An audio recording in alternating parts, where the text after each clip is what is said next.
The 9,992nd meeting of the Security Council is called to order.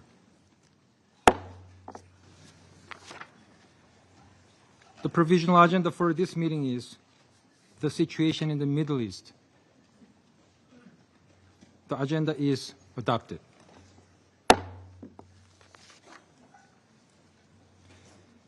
In accordance with Rule 37 of the Council's Provisional Rules of Procedure, I invite the representatives of Egypt, Jordan, Kuwait, Iraq, Israel, Qatar, Turkey, and the United Arab Emirates to participate in this meeting. It is so decided.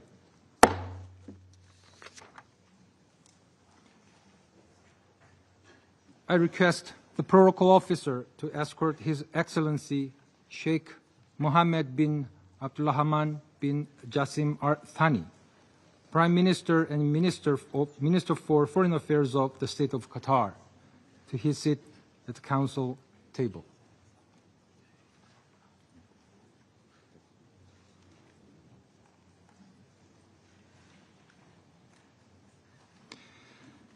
On behalf of the Council, I welcome His Excellency Mr. Ayman Safadi, Deputy Prime Minister and Minister for Foreign Affairs and Expatriate of the Hashemite Kingdom of Jordan.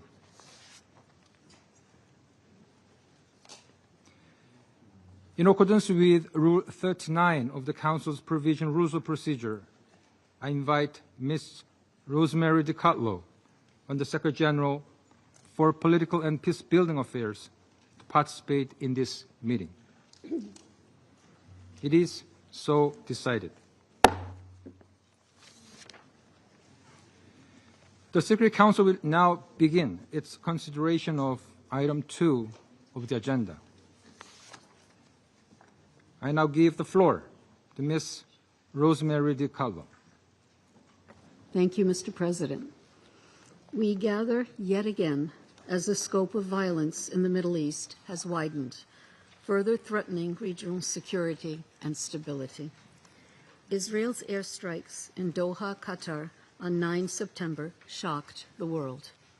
It was an alarming escalation, especially since it targeted individuals who were reportedly gathered to discuss the latest U.S. proposal for a ceasefire and hostage release deal in Gaza. The Secretary General condemned this strike as a violation of Qatar's sovereignty and territorial integrity. He calls on member states to ensure respect for their obligations under international law, including the principles of the United Nations Charter. The sovereignty and territorial integrity of any country, including Qatar, a valued partner in advancing peacemaking and conflict resolution, must be respected. According to statements by Qatar, Israel targeted residential compounds housing members of the political bureau of Hamas around 15:45 local time on Tuesday. Hamas stated that the son of its chief negotiator, Khalil al-Hayya, as well as his office manager and 3 other people affiliated with the group, were killed. Hamas also said its senior leadership survived the attack. According to Qatar, 1 Qatari security officer was killed and 7 other security personnel were injured. Qatar's foreign ministry immediately condemned the attack, saying this criminal assault constitutes a blatant violation of all international laws and norms that posed a serious threat to the security and safety of the country. Israel claimed responsibility for the attack as soon as the news broke. Prime Minister Netanyahu announced that the strike was a wholly independent Israeli operation after the fatal attack in Jerusalem on 8 September, for which Hamas claimed responsibility. Many countries in the region and beyond, as well as regional organizations including the Gulf Cooperation Council, the League of Arab States, and the Organization of Islamic Cooperation, condemned the attack and expressed concern about further escalation. Mr. President, in less than a month, we will mark the 2nd anniversary of the horrific acts of terror that sparked the hostilities in Gaza. In these 2 years, the conflict has killed tens of thousands of people, mostly civilians, and almost completely destroyed Gaza. The situation in the occupied West Bank, including East Jerusalem, has continued to spiral downward. This period has also seen dangerous escalations across the region, involving Iran, Lebanon, Syria, and Yemen. the Israeli attack on Doha potentially opens a new and perilous chapter in this devastating conflict, seriously threatening regional peace and stability. Qatar, along with Egypt and the United States, has been working intensively to broker a ceasefire and hostage release agreement in Gaza. Efforts aimed at ending the suffering and paving a path toward peace. We are deeply grateful for Qatar's steadfast commitment and constructive diplomacy. All parties must act to preserve these efforts. Regrettably, Israel's actions came at the height of ongoing consultations with the parties. Any action that undermines the work of mediation and dialogue weakens confidence in the very mechanisms we depend on for conflict resolution. Preserving the integrity of negotiation and mediation channels is crucial for fostering the trust that parties need to engage in meaningful dialogue. It is also vital for safeguarding the norms that underpin diplomacy and peacemaking. Durable and just solutions to the crises in the Middle East will not come out of more violence and more fighting. I call on all stakeholders to exercise utmost restraint at this sensitive time and recommit to diplomacy. The urgency of a ceasefire and hostage release deal in Gaza has never been greater. Strike a deal, free the hostages, end the suffering of the people of Gaza. Thank you, Mr. President. I thank Ms. DiCarlo for her briefing. I now give the floor to those council members who wish to make statements. I give the floor to the representative of Algeria. Thank you, President. At the outset, I would like to thank Under-Secretary General DiCarlo for her briefing.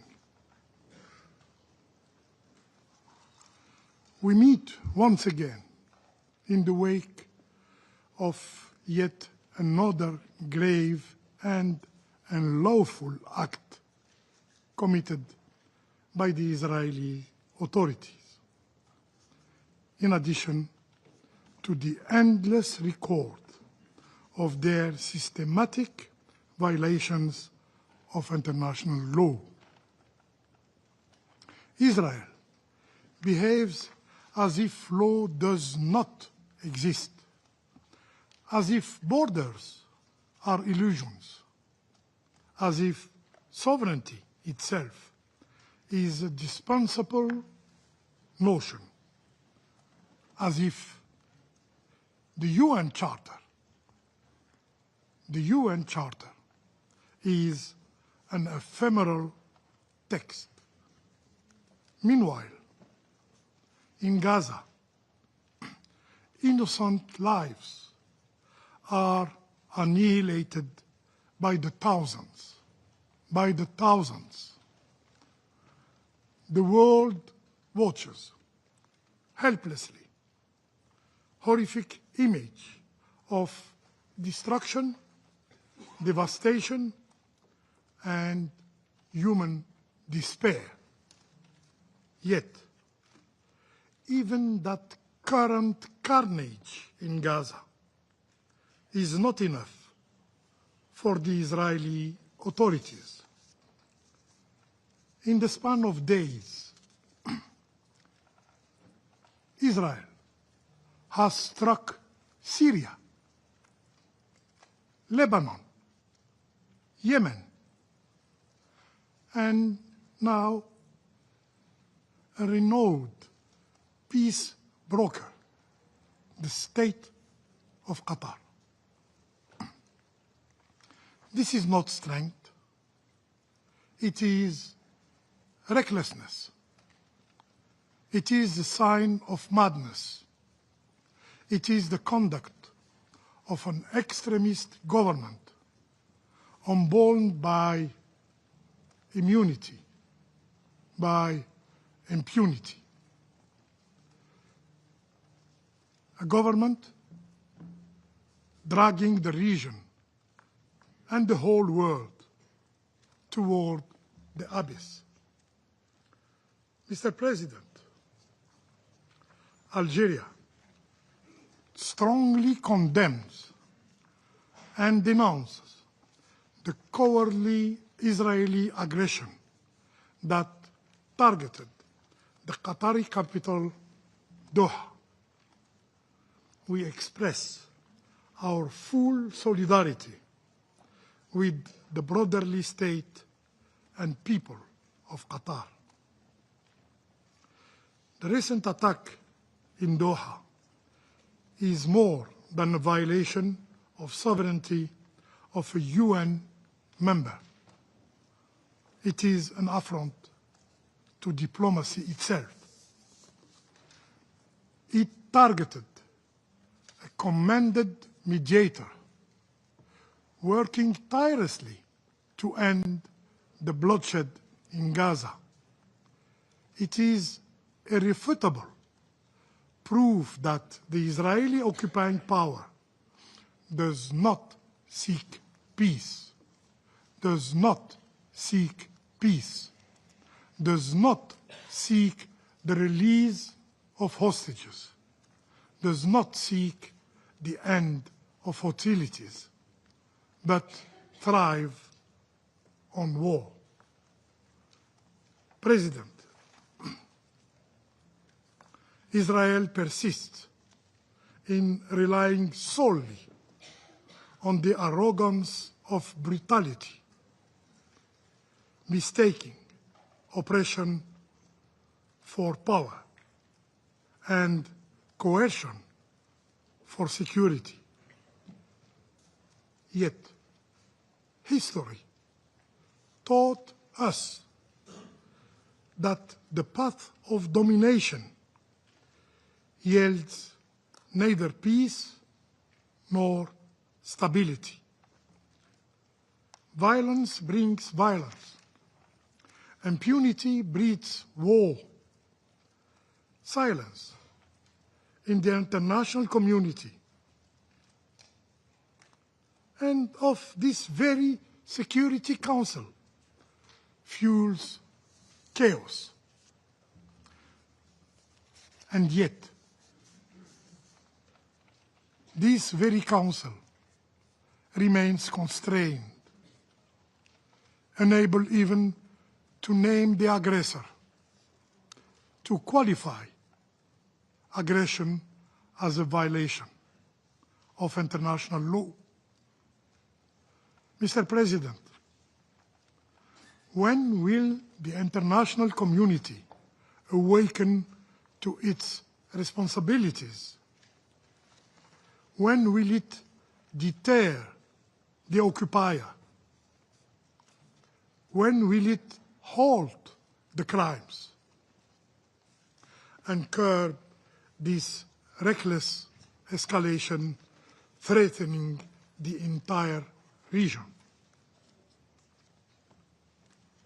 The region, and indeed the world, demand meaningful action. Action to end aggression. Action to hold the occupying power accountable. Action to break the cycle of impunity.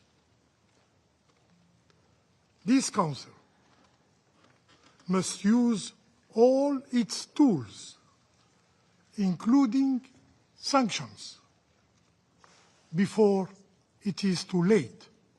I thank you. I thank the representative of Algeria for the statement. I now give the floor to the representative of Pakistan. Thank you, Mr. President. We thank you for convening this urgent meeting at the request of Algeria, Pakistan, and Somalia, and supported by other Council members. We also thank Under Secretary General Di Carlo for her briefing.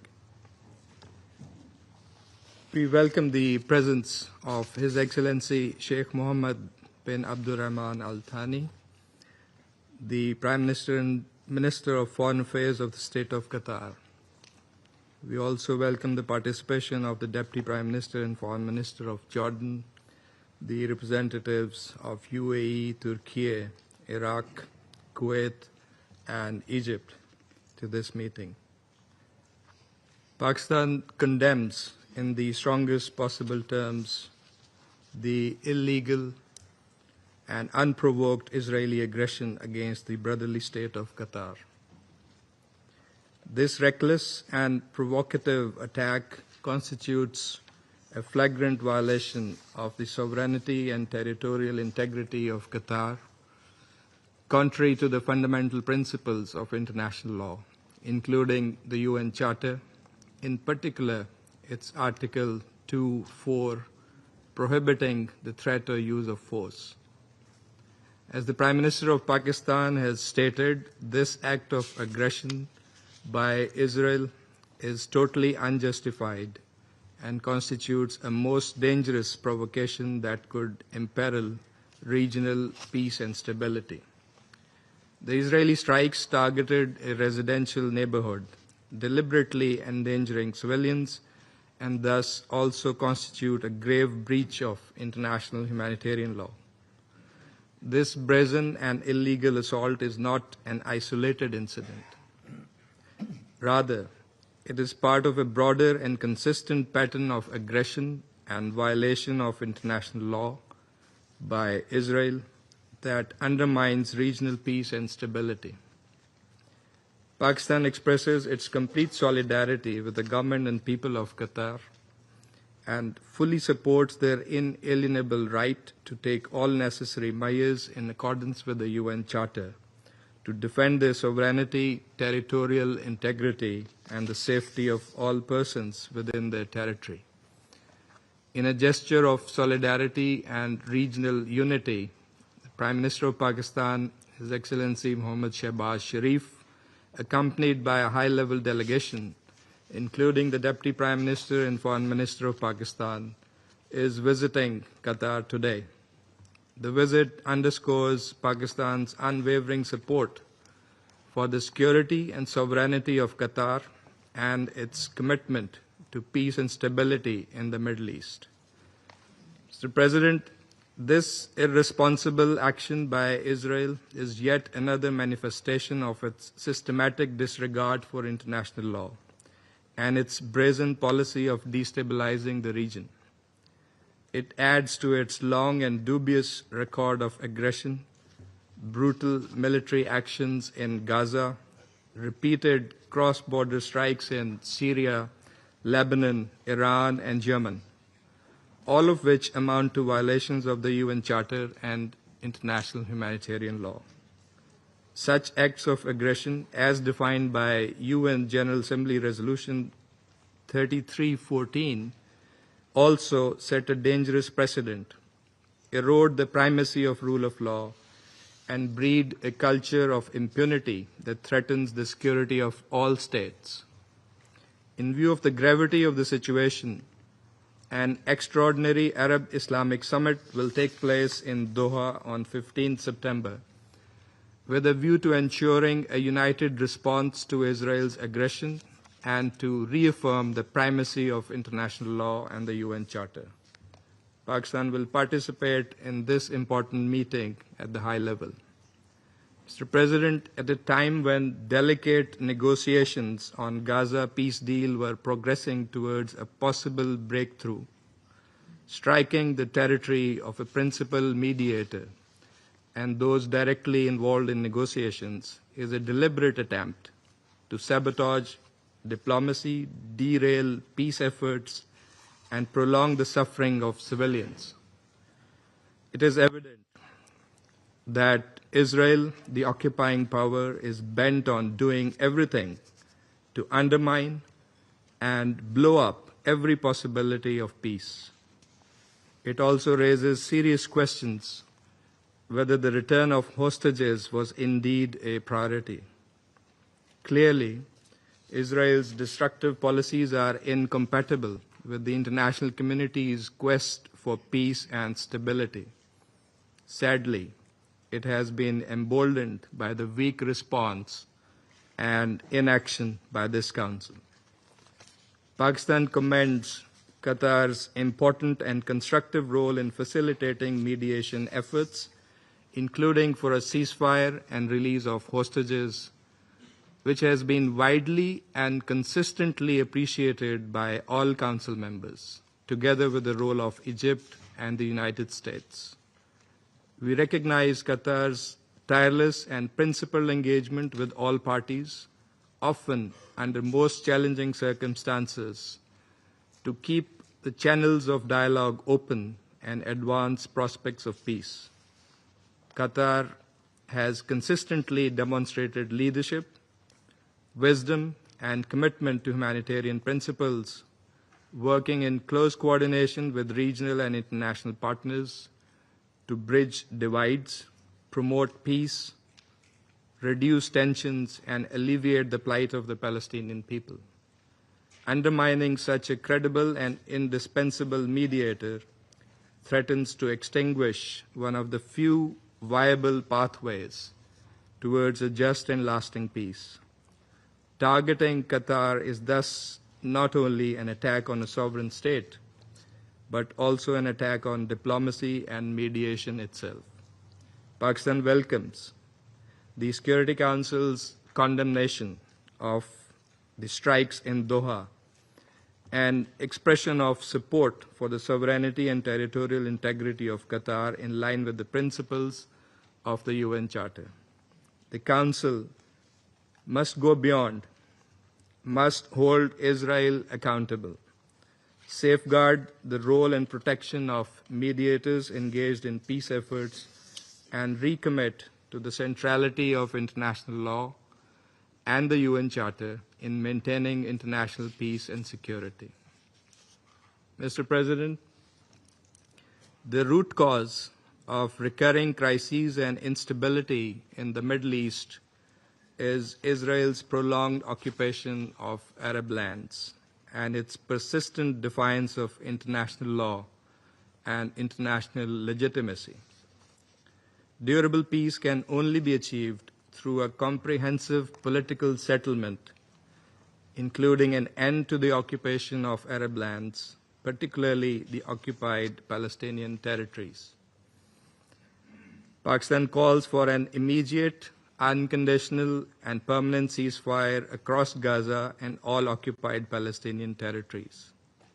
Full and unimpeded humanitarian access to the besieged and starved Palestinian population, and reinvigoration of a genuine and irreversible political process to end the Israeli occupation, leading to the realization of a sovereign, viable, and contiguous Palestinian state based on the pre-1967 borders, with Al-Quds al-Sharif as its capital. Pakistan stands shoulder to shoulder with the leadership and the brotherly people of Qatar in defense of their sovereignty, dignity, and territorial integrity. We remain steadfast in our commitment to uphold the principles of international law and the UN Charter, and to work with the international community to secure lasting peace in the Middle East. I thank you. I thank the representative of Pakistan for the statement. I now give the floor to the representative of Somalia. Thank you, Mr. President. We thank Korean presidency for the prompt convening of this emergency meeting. I also want to thank USG Ms. Rosemary DiCarlo for her comprehensive briefings on the alarming development unfolding in the Middle East. We welcome the participation in this meeting of His Excellency Sheikh Mohammed bin Abdulrahman Al Thani, the Prime Minister and Minister of Foreign Affairs of Qatar, His Excellency Ayman Safadi, Deputy Prime Minister and Minister of Foreign Affairs of Jordan, as well as the representatives from the region, mainly UAE, Turkey, Iraq, Kuwait, and Egypt.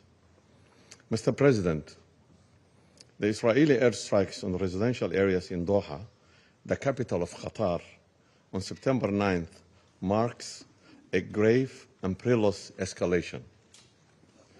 It has far-reaching consequences, not only for the countries directly involved, but for the entire region and beyond. We unequivocally condemn this brazen act of aggression, which is flagrant violation of Qatar's sovereignty and territorial integrity and risk the destabilizing an already fragile region. Such actions are in direct defiance of the core principles enshrined in the United Nations Charter, notably Article 2, Paragraph 4, which prohibits the threat or use of force against any state's territorial integrity or political independence. Somalia stands in solidarity with the sisterly state of Qatar and supports its right to take all necessary measures to safeguard its sovereignty and security. Our delegation extends its deepest condolence to the government and people of Qatar for the loss of lives and wishes a speedy recovery to all injured. This attack by Israel on a residential area housing embassies and schools shows the blatant disregard for human life. Mr. President, these consequences are not merely coincidence.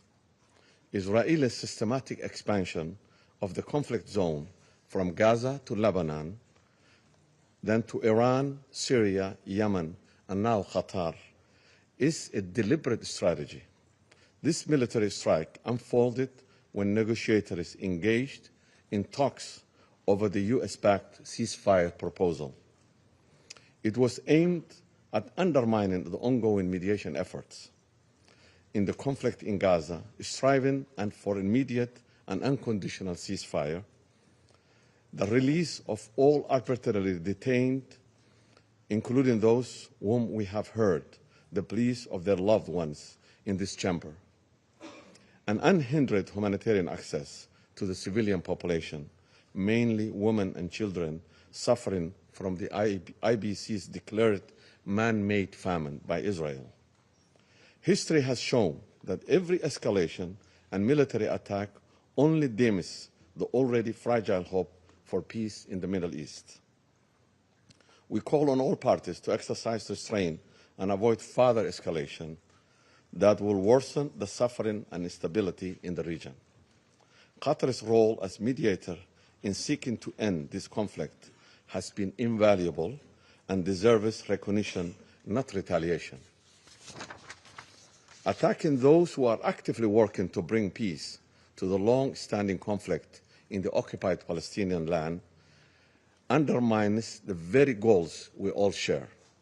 The Security Council bears a clear responsibility to uphold international peace and security. To remain silent or inactive in the face of this brazen violation of the sovereignty will be to reduce international law to a mere suggestion, subject to the will of the aggressors. We cannot allow these actions to continue or become an accepted practice.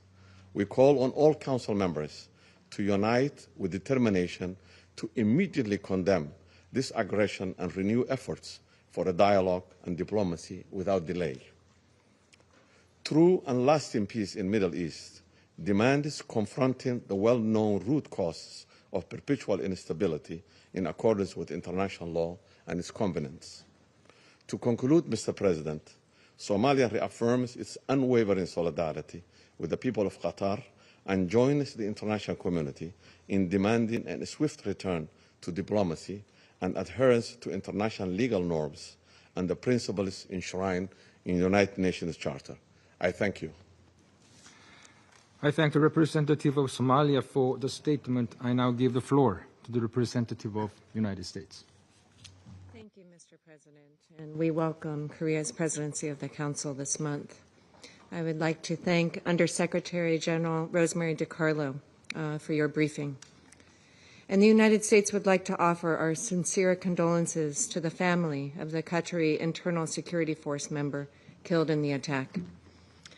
I would also like to welcome our distinguished guests today, Prime Minister Sheikh Mohammed bin Abdulrahman bin Jassim Al Thani, Foreign Minister Ayman Safadi, His Excellency Dr. Anwar Gargash, who are all with us. Unilateral bombing inside Qatar, a sovereign nation working very hard and bravely taking risks alongside the United States to broker peace, does not advance Israel's or America's goals. That said, it is inappropriate for any member to use this to question Israel's commitment to bringing their hostages home. Eliminating Hamas, which has profited off of the misery of those living in Gaza, is a worthy goal. Hamas and other terrorists must have no future in Gaza. Only after the terror group's removal can Gaza advance toward a better future, and can Israel be secure within its own borders. Colleagues, President Trump wants all of the hostages, living and dead, released, and this war to end now. And it will end if Hamas disarms, releases the hostages, and surrenders. But right now, Hamas continues to threaten Israel's security and deliberately prolong the anguish. That anguish must come to an end. Hamas must immediately release the remaining hostages, including all of those hostages brutally murdered. Prime Minister Netanyahu reiterated to President Trump his desire for peace when the two spoke yesterday. Notwithstanding the unfortunate nature of this incident, President Trump believes it could serve as an opportunity for peace. The President assured the Emir, as well as the Prime Minister of Qatar, that such a thing would not happen again on their soil. The United States will continue to work to release all the hostages, reach a ceasefire, provide humanitarian assistance, and end this conflict. Council and UN member states must continue to pressure Hamas to release the hostages, disarm, and surrender, rather than give the terrorist group a lifeline. Mr. President, the United States has worked tirelessly with Qatar and Egypt to end this horrific conflict. The region's people deserve a path forward, full of opportunity and free of Hamas. I thank you. I thank the representative of the United States for the statement. I now give the floor to the representative of Greece. Thank you, Mr. President. I would like to thank Rosemary DiCarlo for her briefing. I also welcome the participation of His Excellency the Prime Minister of Qatar and His Excellency the Deputy Prime Minister and Minister for Foreign Affairs of the Hashemite Kingdom of Jordan. Mr. President, we find today's meeting on the recent Israeli strike targeting the political bureau of Hamas in Doha to be of particular importance. We are gravely concerned about the strike in Doha. It constitutes a violation of Qatar's territorial sovereignty and is contrary to international law. Any further escalation in the region is of deep concern to us, and we call for an immediate de-escalation. We also note that the strike is not conducive to negotiations toward reaching a ceasefire. Qatar has played a crucial and sensitive role in hosting and mediating ongoing negotiations between Israel and Hamas alongside the US and Egypt. We reiterate that the use of force must be at all times aligned with international law. Equally, the sovereignty and territorial integrity of all states must be upheld as a matter of principle. Greece has condemned on multiple occasions and in the strongest possible terms the October 7 terrorist attacks perpetrated by Hamas. We continue to call for the immediate and unconditional release of all hostages inhumanely held ever since.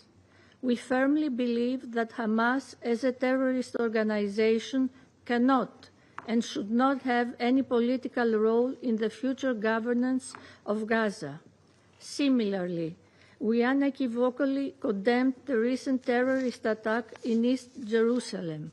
Both are abhorrent incidents which highlight the urgency of reaching a political solution, one that will bring stability and prosperity, breaking the cycle of violence.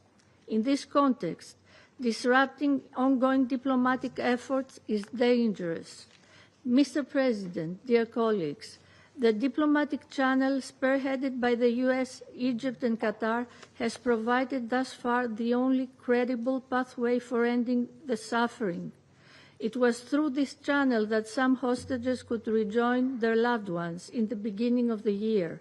It was through this channel that a ceasefire, allowing for much-needed relief for the suffering Palestinian population, was brokered back in January. As this suffering in Gaza continues and hostages remain in the captivity of Hamas, a ceasefire is once again sorely needed. Dialogue, no matter how fragile, must therefore be protected. It is absolutely necessary and essential for moving towards de-escalation and lasting peace. Echoing the statement of the Secretary General, we urge all parties to recommit to the diplomatic process with a sense of utmost urgency. The road ahead is difficult and challenging. Efforts aiming at a ceasefire must not be derailed. Only a ceasefire, paving the way for a political two-state solution, will allow for the spiral of violence to end. It must come to an end now. Thank you, Mr. President. I thank the representative of Greece for the statement. I now give the floor to the representative of Russian Federation. Mr. President, we thank the presidency for the prompt convening of the meeting in connection with Israeli strikes on Qatar at the request of Algeria, with support from Somalia, Pakistan, France, and the United Kingdom. We are grateful to the Undersecretary General, Rosemary DiCarlo, for the briefing. We attentively studied the position of the Qatari side, which was set out in the letter which was circulated on the 9th of September. We believe that such assessments of what transpired will be provided by the Prime Minister, Minister for Foreign Affairs of Qatar. We welcome your participation, Mr. Prime Minister, Mr. Minister, as well as the Minister of Representative of Jordan, as well as other participants. Mr. President, the Russian Federation condemns in no uncertain terms the attack carried out by Israel on 9 September, targeting a residential compound in Doha, the stated target of which was the senior leadership of the Palestinian Hamas movement. As a result of this egregious attack, according to preliminary reports, 6 people died, including a staff member of the Interior Ministry of Qatar, and Emirati citizens died. We are very much concerned by the fact that the Israeli Air Force carried out strikes targeting a residential area in the Qatari capital, where foreign missions are carried out, where foreign missions are located. The Russian diplomatic mission is 600 meters from the area of the attack, as well as there are homes there and busy roads, as well as schools and kindergartens. In other words, the victim of this large-scale airstrike, which was carried out in the middle of the working day at 15:45 local time, could have been far greater. The number of casualties could have been far greater. These are innocent civilians, including our diplomatic colleagues, their wives, and their children. They're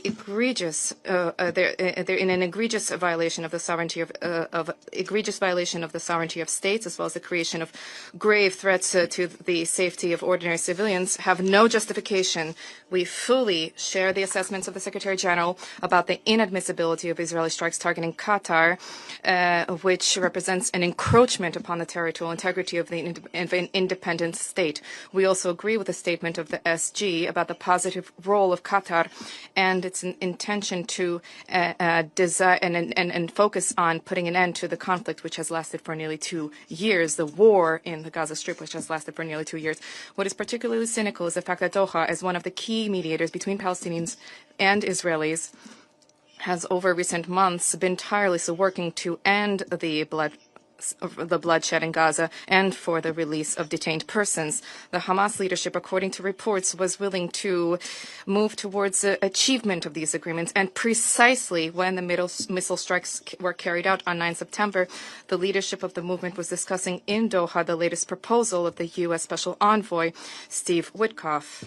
In this way, the strike which targeted not just Qatar, a sovereign state, which incidentally was not engaged in the Arab-Israeli conflict, but also the strike targeting the efforts of mediators, targeting the very possibility of a diplomatic solution to the Palestinian-Israeli conflict. It is clear that this Israeli attack will have grave consequences, both for the already atrocious situation in Gaza and for the security of the vast region of the Middle East. Mr. President, unfortunately, what transpired 2 days ago is no coincidence. This is the logical consequence of the utter impunity of West Jerusalem, which time and time again has been testing the limits of what is possible, and it is opening up new horizons for itself by exploiting the international diplomatic cover provided by Washington. And the carrying out of these unprovoked acts of force by Israel is camouflaged by slogans about imagined threats to the security of the Jewish state at the so-called seven fronts.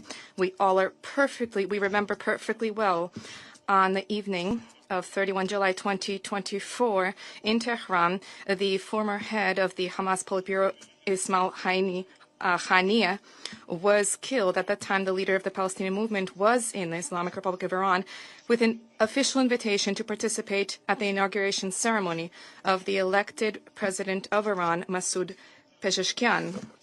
The political murder was then carried out with the same goal, namely to carry out a major to deal a major blow to the proxy talks between Hamas and Israel, which are geared towards achievement of a ceasefire in the Gaza Strip. The strike on Qatar, where a major U.S. military base is located, has become a fundamentally new wave of regional escalation. If the Israelis are willing to eliminate their political opponents in a state that is so close to their main ally, what is then stopping them from carrying out similar acts in any other capital in the world? Why then, in principle, why should we, in principle, conduct scrupulous negotiations on a ceasefire and the release of hostages if it is simply possible to place a bullet in the skull of one's interlocutor?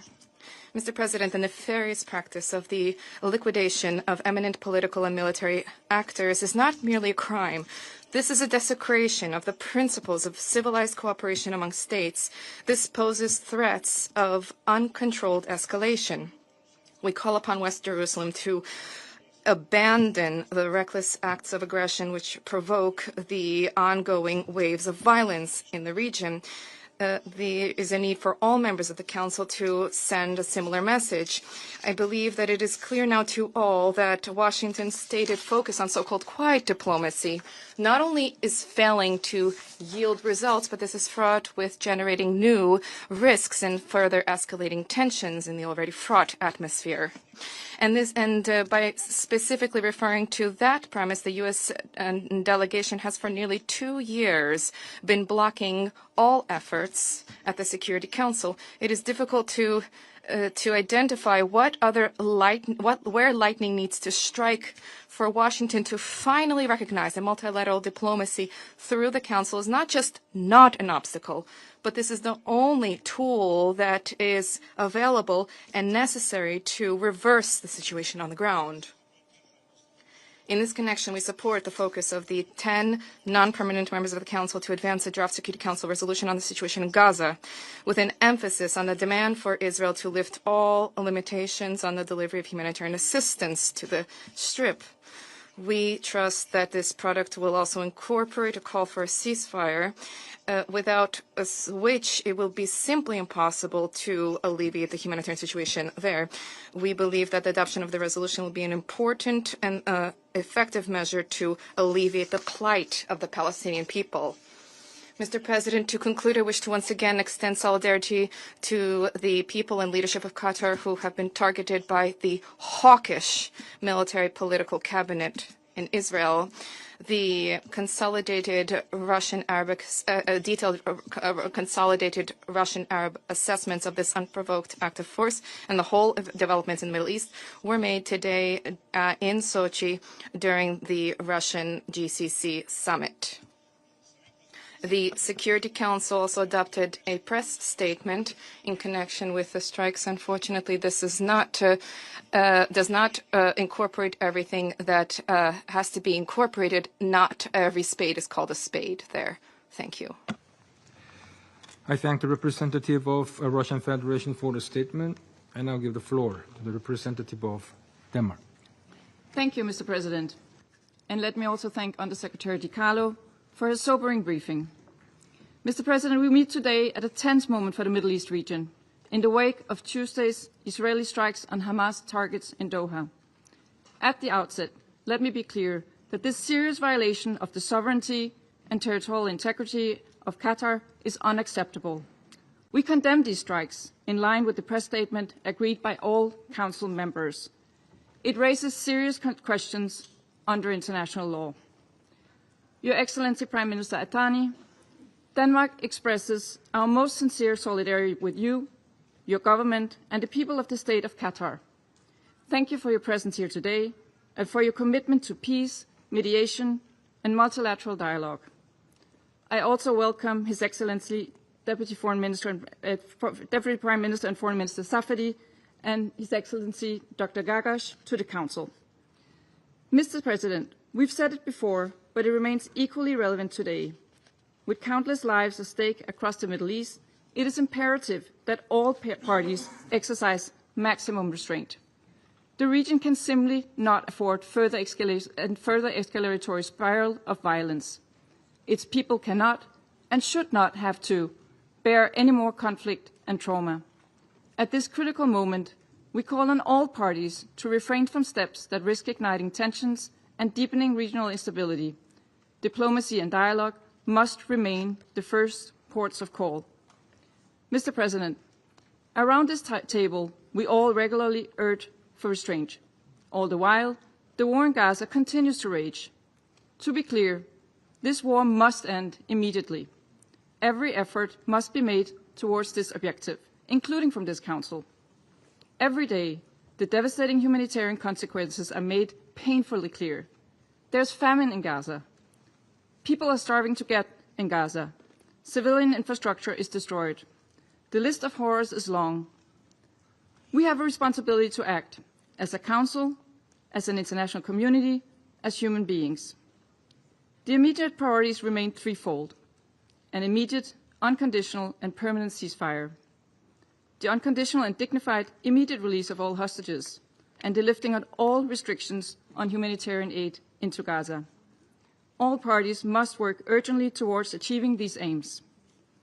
Mr. President, Denmark reiterates its firm condemnation of the terrorist attacks on October 7 perpetrated by Hamas.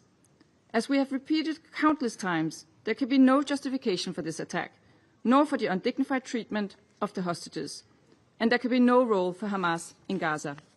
We have also consistently stressed that Israel's response must be exercised in full compliance with international law, including international humanitarian law. In closing, Mr. President, peace cannot be built on the rubble of destroyed buildings and cities, but on the firm foundation of dialogue and negotiation, a foundation that Qatar, along with the United States and Egypt, has been diligently and tirelessly working to create. These efforts have Denmark's full support. They offer a future that conflict never can, a future defined not by fear, not by a constant risk of escalation, but by stability for all countries and all people of the region. This is the challenge that the international community, and especially this Council, must rise to meet. This is not only demanded for the Council, but also the very mission of this organization. We must spare no effort to achieve it. I thank you. I thank the representative of Denmark for the statement. I now give the floor to the representative of United Kingdom. Thank you, President. And I'd like to thank USG DiCarlo for her briefing today. I'd also like to warmly welcome to the Chamber His Excellency the Prime Minister of Qatar, His Excellency the Deputy Prime Minister of Jordan, and His Excellency Dr. Gargash of the UAE. I'll make 3 points. First, let me underscore this from the outset. The United Kingdom stands in full and unwavering solidarity with Qatar and condemns Israel's strikes on Doha.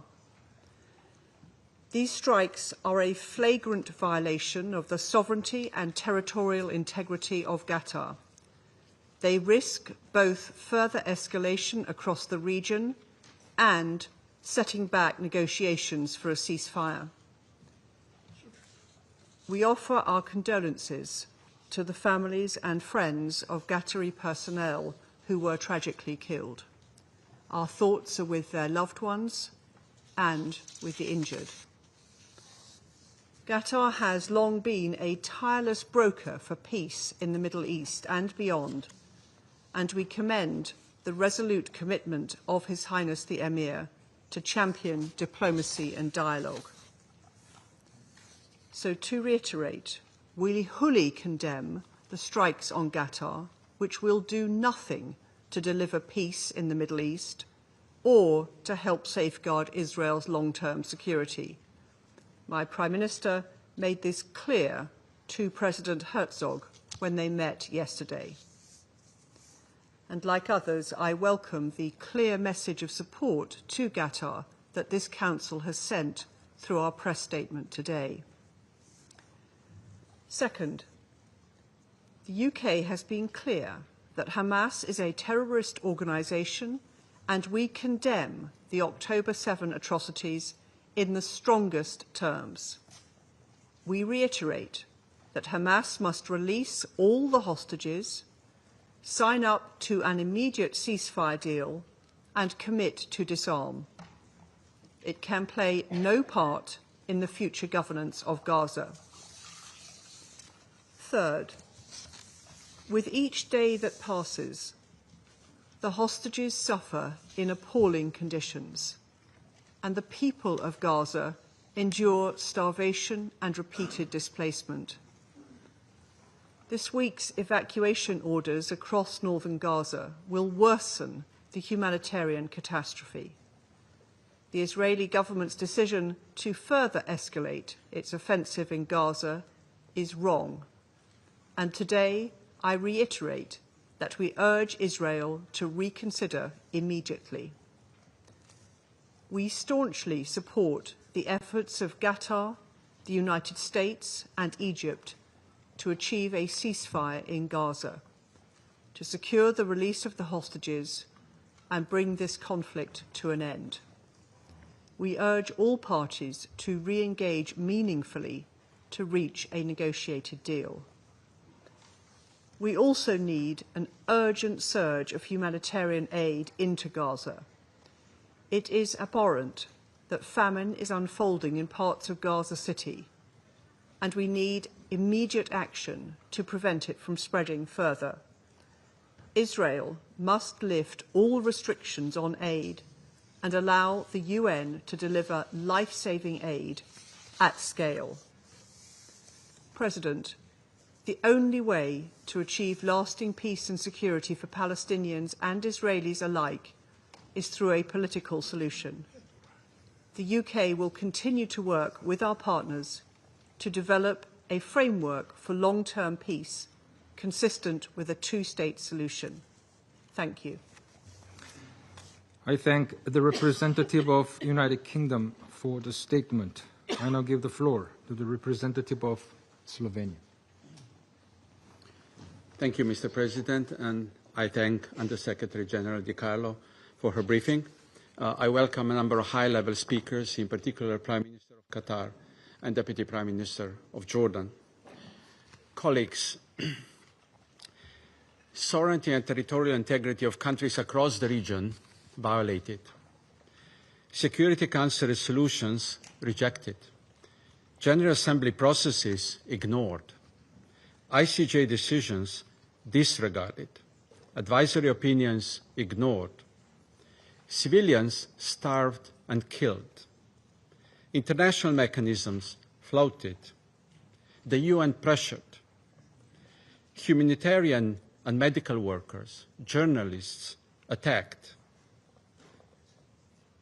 Inhumanity and simply cruelty. A sense of complete impunity. And now, negotiators attacked on a foreign soil. I wonder, is this how peace is pursued? Is this really a way to bring hostages home? Slovenia is gravely concerned over the latest escalation in the Middle East.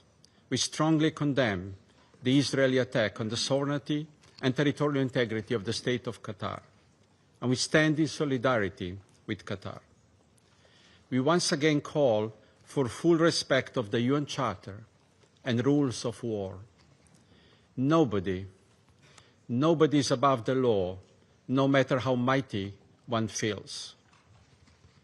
We commend the crucial and constructive role of Qatar, a key mediator for a ceasefire in Gaza and for the release of hostages. We thank them for their efforts and urge them to continue. This Council has been unequivocal in our support to the role and work of the mediators, Egypt, Qatar, and the United States. Everyone around this table supports the process of mediation. What more can be said in this Council? How else can we say that all the red lines have been crossed and that enough is really enough? Colleagues, it's not the attempts of the Council members that are preventing solutions. It is allowing this sense of impunity of Israel to continue. That's why country after country are announcing bilateral measures aiming at the Israeli government to reconsider its current policy and to return to respecting international law obligations. They are our response to persistent violations of international humanitarian law, to impunity, and to what we now clearly see, a flawed commitment to negotiations. All these measures are not gestures. They are not performative actions. They are sincere acts of countries, leaders, and global public conscious of our responsibility to humanity and of our promise of never again. Colleagues, on this day of 9/11, when we commemorate horrible terror attacks on the United States and pay tribute to innocent victims, Slovenia reaffirms its resolute stand against terrorism. We repeat our condemnation of the Hamas brutal attack on 7 October. We take this opportunity to strongly condemn the latest terror attack on civilians in Jerusalem. This is yet another reason for peace efforts to double. In words of Undersecretary General Di Carlo, the urgency has never been greater. This war must end, suffering must end. Mr. President, in the midst of the latest escalation, Gaza humanitarian catastrophe continues.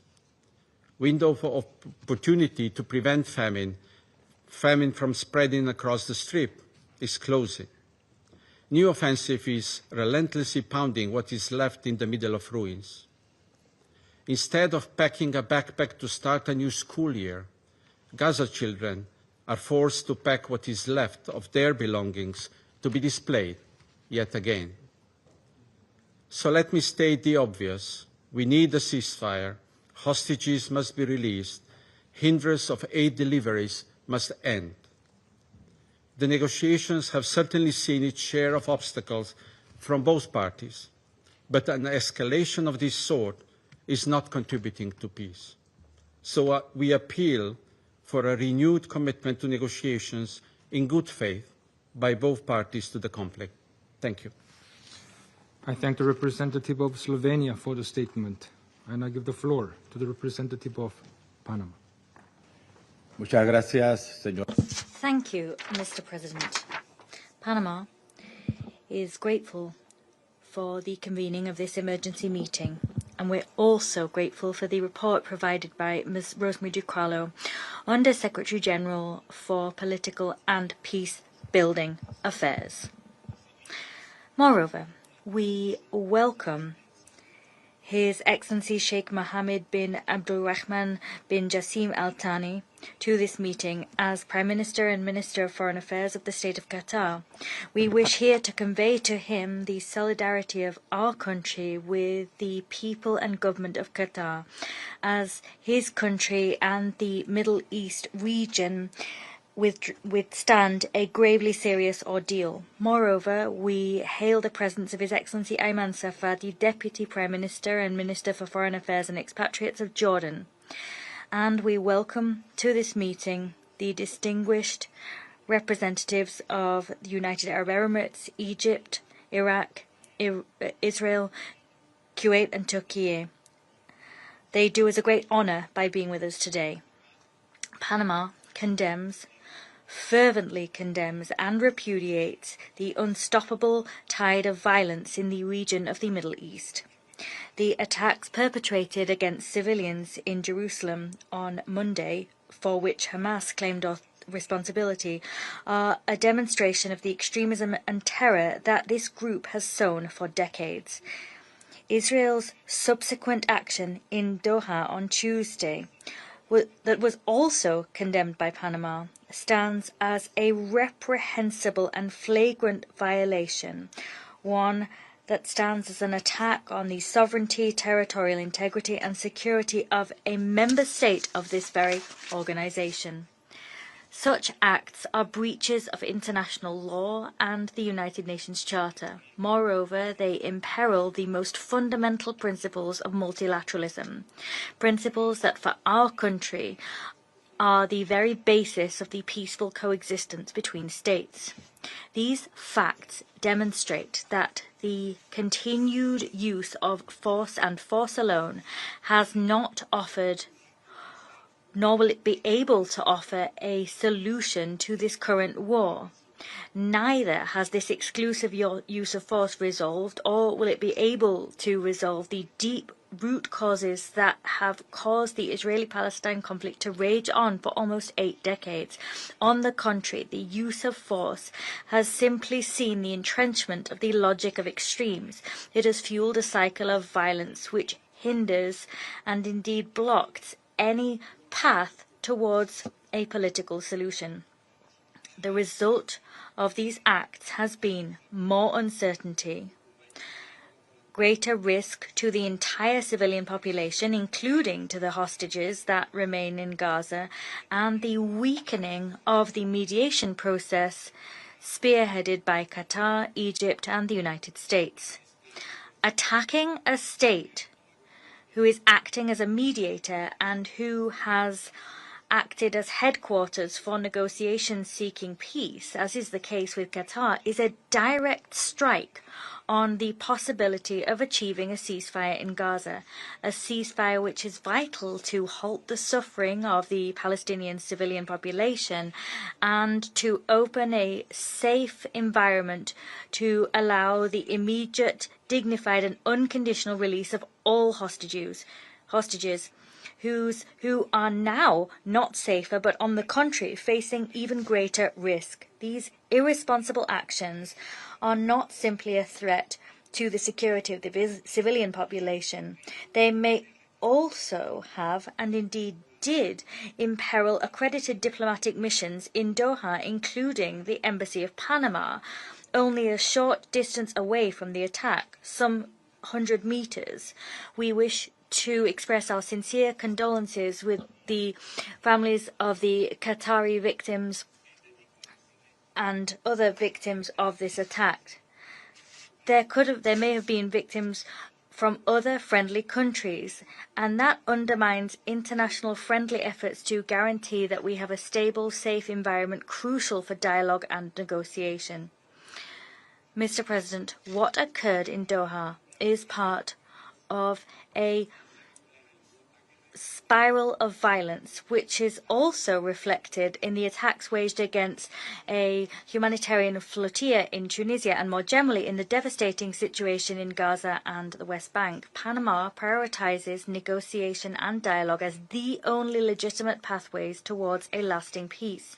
With that in mind, we invite parties to demonstrate indeed that they are seeking a genuine peace agreement and not seeking to extend the conflict. Moreover, we here underline the fact that no goal, as legitimate as it may be considered to be, can justify the use of means which violate international law or the principle of protecting human life. Panama asks the parties to exercise the utmost restraint. We urge them to step up their efforts to urgently achieve a sustainable ceasefire to facilitate the immediate and unconditional release of all hostages and to guarantee the safe, appropriate and sustained access of humanitarian aid, vital humanitarian aid to Gaza at scale. The experience of the temporary truce, however short and fragile it was, demonstrated that it is possible to halt human suffering, just as it is to allow the effective delivery of humanitarian aid in an unfettered way and to make progress with releasing the hostages. Mr. President, a source of grave concern is the notion of wishing to justify and wage war on the basis of the premise that the ends justify the means, whatever those ends may be. And this our principles must be upheld, whoever is concerned. The use of this ends justify the means logic will simply sow more destruction and suffering. The indiscriminate witch hunt of enemies does not lead to peace. On the contrary, it merely extends war and worsens the suffering of innocent people that are trapped in the midst of the siege. History has taught us that peace is something negotiated and made with our enemies. The time has come to choose restraint and to allow room for diplomacy before new actions further exacerbate the crisis. Panama reiterates that there is no military solution, only a comprehensive, just and lasting political process based on international law and on the relevant resolutions of the United Nations, as well as on the principle of two states and their peoples living in peace and security, will be able to guarantee the stability of the region and the safety and security of all. Thank you. I thank the representative of Panama for the statement. I now give the floor to the representative of Sierra Leone. Thank you, Mr. President. Mr. President, I thank you for convening this emergency meeting of the Security Council. And I also thank Under-Secretary General Rosemary DiCarlo for her briefing. Although in very difficult circumstances, I welcome to the Council His Excellency Sheikh Mohammed bin Abdulrahman bin Jassim Al Thani, Prime Minister and Minister for Foreign Affairs of the State of Qatar, and express not only the full solidarity of Sierra Leone, but also our commendation for Qatar's valuable global mediation efforts in conflict situations, particularly in the Middle East as well as in Africa. I also welcome to the Council His Excellency Mr. Ayman Safadi, Deputy Prime Minister and Minister for Foreign Affairs and expatriate of the Hashemite Kingdom of Jordan. Sierra Leone notes the letter dated 9 September 2025 from the Permanent Representative of the State of Qatar, transmitted as document S/2025/563, which draws the Council's attention to the grave incident that has prompted our deliberations. Sierra Leone has consistently upheld the conviction that the Middle East conflict, and in particular the Palestine question, must be resolved through peaceful means in accordance with the Charter of the United Nations. Article 2, Paragraph 3 oblige all member states to settle their dispute by negotiations, mediation, conciliation, arbitration, or other peaceful means, while refraining from the threat or use of force, not to endanger international peace and security. It is in this light that Sierra Leone is deeply alarmed by the admission by the Prime Minister of the State of Israel of his government attack on Doha, the capital of Qatar, a state playing an active role as a mediator between Israel and Hamas in the ongoing escalation of the conflict in Gaza. Qatar's facilitation of dialogue has been indispensable to sustaining fragile ceasefire arrangements and preventing further escalation in Gaza. An assault on the territory of a mediator is not only a violation of its sovereignty, but also a direct strike at the very architecture of diplomacy. As the UN Secretary General has rightly stressed, all parties should be working towards a permanent ceasefire, not undermining it. Sierra Leone is gravely alarmed by this flagrant breach of international law. We strongly condemn Israel's attack in Doha, and we support the press statement just agreed by the Council members, which emphasizes the vital role that Qatar continues to play in mediation efforts in the region, alongside Egypt and the United States. We take note of the communication from the Gulf Cooperation Council member states, which described the strike and quote as serious threats to the security and safety of Qataris and residents.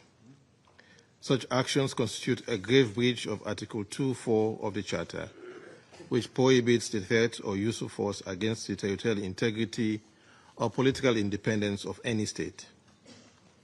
Sovereignty and territorial integrity are cornerstones of our collective security system. As we strongly condemn the Doha attack by the State of Israel, we commend the restraint demonstrated by the State of Qatar. Sierra Leone calls for the continuation of the exercise of maximum restraint, the peaceful resolution of dispute, and full respect for the sovereignty and territorial integrity of the State of Qatar, in compliance with international law, the Charter of the United Nations, and provisions of relevant Security Council resolutions. States with influence must leverage such influence for de-escalation and peace in the region. Mr. President, beyond the violation of sovereignty, Sierra Leone is gravely disturbed by reports of targeted assassinations of individuals who should be considered protected persons under international law, particularly international humanitarian law. Equally troubling are reports of such assassinations in residential areas. The Geneva Conventions, particularly the Fourth Convention, and their additional protocols, clearly prohibit violence against civilians and all persons not taking a direct part in hostilities. The Geneva Conventions explicitly forbid violence to life and person, in particular murder of all kinds, against those not taking active part in hostilities. Mediators, negotiators, medical personnel, journalists, humanitarian staff, and civilians remain under the protection of international law. Willful killing of such persons constitutes a grave breach of the Geneva Conventions and a war crime. We are appalled by the deliberate targeting of civilians and mediators under safe conduct, acts that undermine the distinction between combatant and non-combatant, including those not taking part in hostilities, with no continuous combat function, and outside areas of hostilities. We must be clear. International law does not recognize revenge. International law recognizes only lawful self-defense on the use of force against imminent unlawful attack or collective action authorized by the Security Council. Acts motivated by revenge, retaliation are illegal. No justification can excuse deliberate attacks on those who are not engaged in active combat functions. Colleagues, this development points to a larger challenge confronting the international community: the persistence of impunity in the face of serious violation of the UN Charter and international law. When such acts are met with silence or selective responses, perpetrators are emboldened to continue, eroding the credibility and weakening the rules-based international legal order. For the Council, failure to respond risks reducing this body to a bystander in the very crises it is mandated to address, and would amount to a referendum on the system we've built. Sierra Leone therefore urges this Council to affirm unequivocally the inviolability of the sovereignty and territorial integrity of Qatar and all member states to ensure that unlawful assassinations of protected persons are thoroughly investigated, to hold perpetrators accountable under international law, and to redouble efforts to bring the current conflict to an end through genuine good faith negotiations leading to a just and lasting peace. Mr. President, as we speak to the violations of the sovereignty of the State of Qatar, in the State of Palestine, in both the West Bank and Gaza, the inhumanity continues with ongoing hostilities.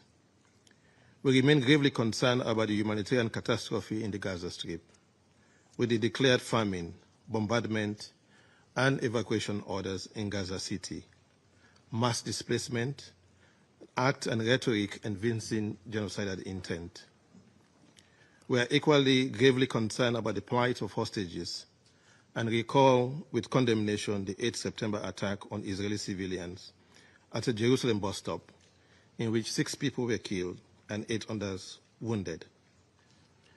Violence on either side will only breed more violence, deepen suffering, and erode prospect for peace. We reiterate the imperative for an immediate ceasefire, the safe and unimpeded delivery of humanitarian aid, and the release of all hostages. The Council must demand a ceasefire, particularly when a mediator state has been so flagrantly attacked.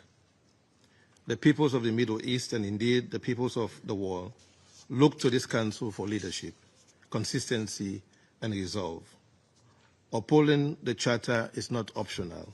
It is a binding obligation.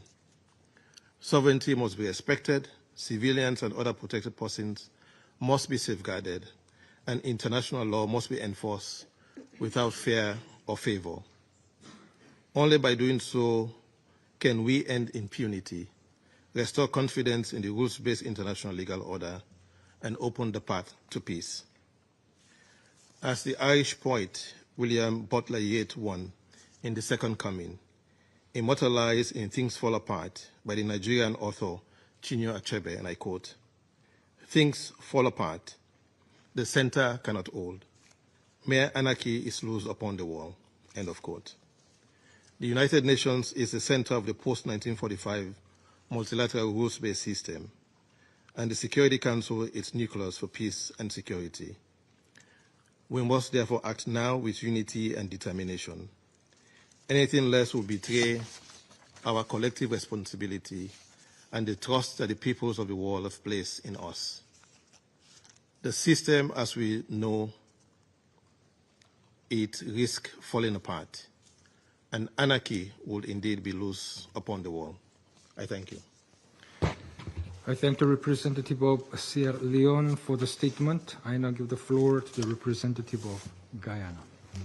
Thank you, Mr. President, and thank you for convening this briefing with the requisite urgency. I welcome the participation of His Excellency the Prime Minister of Qatar and His Excellency the Deputy Prime Minister of Jordan in today's meeting. I also thank the delegations of Algeria, Pakistan, and Somalia for requesting the meeting and express appreciation to Under-Secretary General Rosemary DiCarlo for the important information provided regarding Israel's military strike on Doha this Tuesday. Mr. President, Guyana condemns this violent act by Israel, which is a flagrant violation of international law and a direct and unprovoked assault on the sovereignty and territorial integrity of the state of Qatar. We noted the destruction caused by the attack and that a Qatari national was killed. We express our full solidarity with the Amir and people of the state of Qatar. Mr. President, international law is under threat, and the Middle East region has unfortunately been the theater of too many frequent and serious violations of international law. Syria, Iran, Yemen, Lebanon, and now Qatar have all suffered violations of their sovereignty and territorial integrity by Israel, following unilateral decisions by the latter to militarily strike these countries. Just yesterday, we received reports of Israel's attack on Yemen involving strikes on civilian and residential facilities and the killing of several persons. Guyana reiterates its strong condemnation of these violations of international law and calls for full accountability for these crimes. The culture of impunity must not be allowed to take root, and this is precisely what is happening in the face of the Council's inability to respond decisively to these breaches of the peace and acts of aggression. Israel's protracted war in Gaza and its unlawful occupation of Palestinian territory remain at the center of the instability in the Middle East. Ending the war in Gaza and resolving the question of Palestine are therefore urgent priorities that the Council must advance pursuant to its responsibility for the maintenance of international peace and security. We further stress that the efforts of mediators to end the war in Gaza and to secure the release of the remaining hostages are seriously undermined and complicated by actions such as those taken by Israel on Tuesday. The success of the mediation efforts depend on the good faith engagement of all parties. The bombing of representatives of one party in the territory of one of the mediators risks setting back peace efforts. Israel's actions also belie its stated commitment to bring the hostages home. The state of Qatar has been a consistent ally in fighting terrorism and has been instrumental in the mediation efforts alongside the United States and Egypt to bring about a diplomatic solution to the war in Gaza and to secure the release of hostages still held there. Israel's recent actions do not in any way help these efforts. In the context of the foregoing, Guyana makes the following 4 appeals. First, the state of Qatar must be redressed for the unlawful act committed against it by Israel. The international order is premised on the rule of law, and states cannot simply contravene international law and the UN Charter in pursuit of unilateral objectives. Repeated violations of international law, if consistently met with no firm response from international organs such as the United Nations Security Council, risk engendering chaos and instability. Second, Israel's brutal war on Gaza must end immediately, unconditionally, and permanently. The catastrophic and man-made suffering to which civilians are subjected and which has now escalated to famine is a daily and painful reminder of how much this war continues to cost Palestinian civilians. Guyana urges the Security Council to take appropriate and urgent action in keeping with its responsibility to protect Palestinian civilians. Third, Guyana appeals to Israel to cease its warmongering in the already volatile Middle East. Too many fires have been ignited in the region, presenting serious risks to international peace and security. Israel must abide scrupulously with its obligations under international law. Fourth and final, Mr. President, we need strong political will to resolve the question of Palestine in a just, peaceful, and comprehensive manner. 8 decades is too protracted a period to have an entire nation living in a state of flux, marked by recurrent cycles of violence and oppression. This goes against all the values of the United Nations. Until we settle the Palestinian question, our work will not be truly comprehensive in reach. We urge all Council members and the wider membership of the United Nations to resolve that the 80th year of our organization would be the year in which we take strong and positive actions for the Palestinian people in their just struggle for peace and self-determination. Guyana resolves to doing its part to this end. I thank you. I thank the representative of Guyana for the statement. I now give the floor to the representative of France. Merci. Thank you, Mr. President.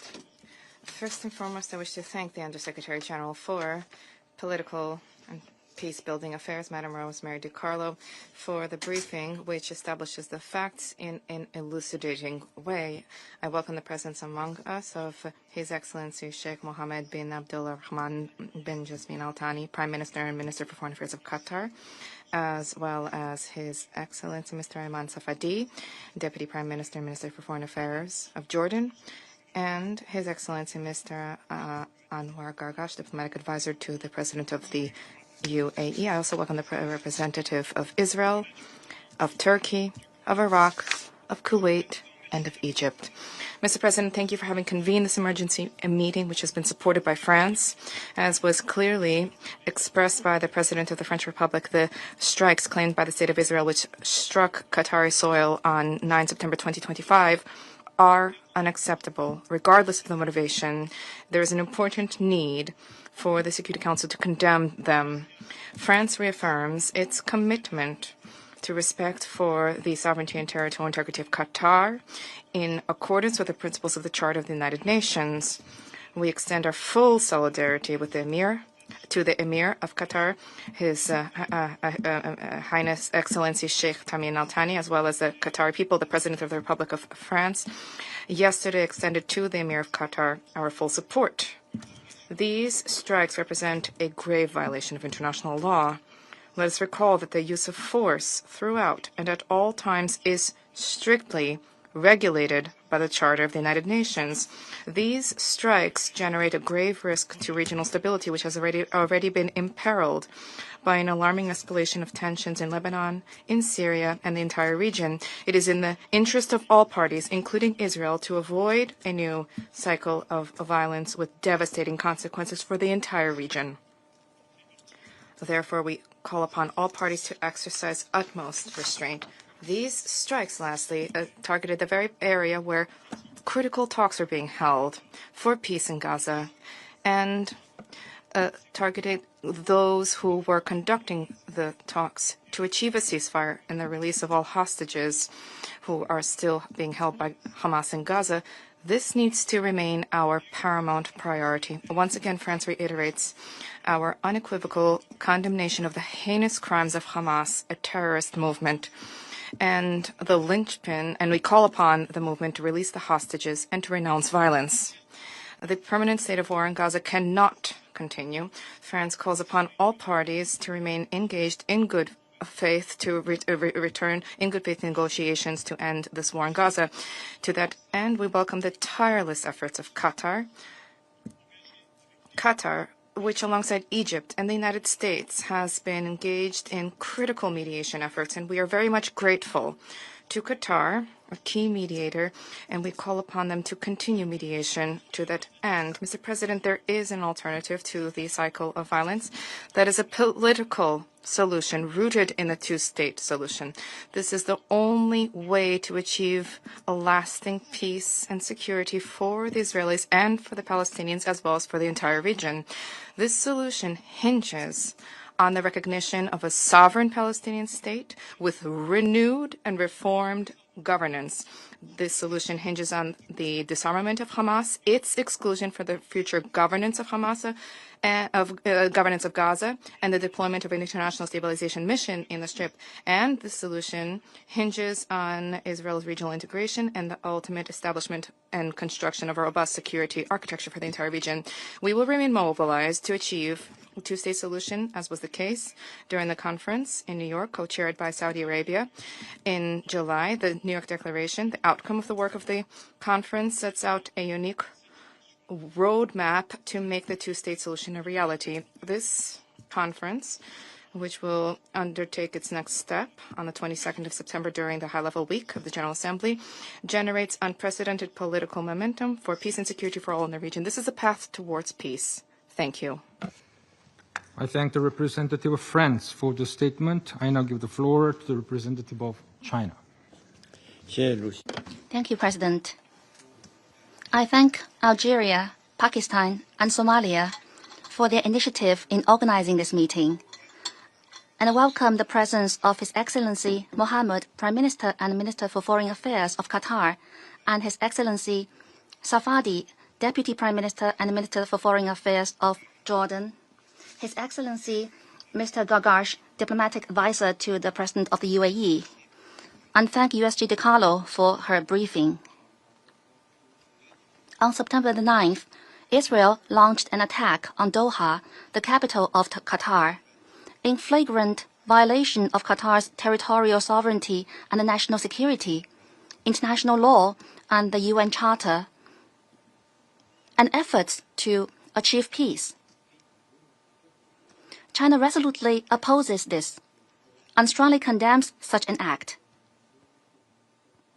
It is well known that Qatar, as an important mediator in the ceasefire negotiations, has made great efforts to promote the ceasefire and restore peace in Gaza, which has been highly appreciated by the international community.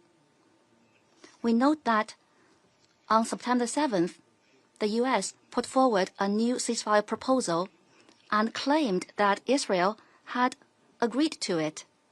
However, just 2 days later, a Hamas delegation which was discussing the ceasefire proposal was attacked by Israel.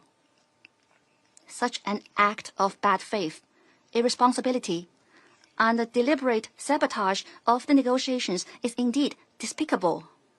China is deeply concerned that the attack could lead to further escalation of tensions in the region.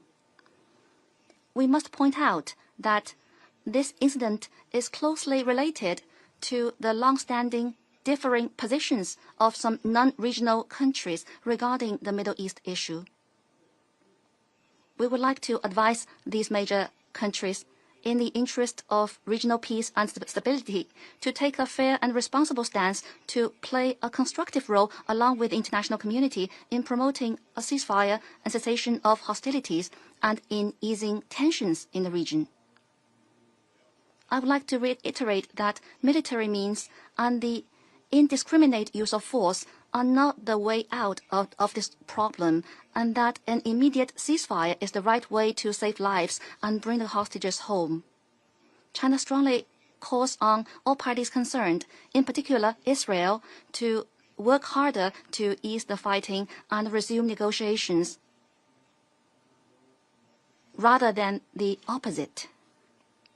Israel must immediately cease all military operations in Gaza, fulfill its obligations under international humanitarian law as an occupying power, fully restore humanitarian access, and support the relief operations of the UN and other humanitarian agencies. President, the Gaza conflict has been going on for almost 2 years, resulting in a humanitarian catastrophe that is appalling and unprecedented in nature. During this period, we have witnessed over and over again the violation of international law and the undermining of the basic norms of international relations. The world cannot return to the law of the jungle, and the Middle East cannot remain in a state of perpetual war. As the primary organ for the maintenance of international peace and security, the Security Council has the responsibility to safeguard international order and the rule of law, and to promote regional peace and stability. The Council is now discussing a draft resolution on the humanitarian issue of Gaza. China supports Council's immediate action to end the fighting in Gaza and to ease the humanitarian catastrophe, and calls on the Council members and the international community to make joint efforts to this end. Thank you, President. I thank the representative of China for the statement.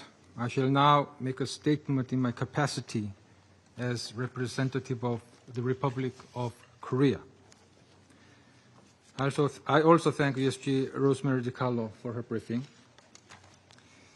It is deeply troubling that another unacceptable incident happened amid the ongoing instability and tensions in the region.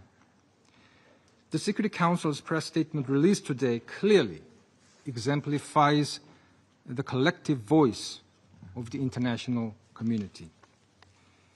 The Israeli attacks targeting Qatari soil on Tuesday represent yet another grave violation of international law.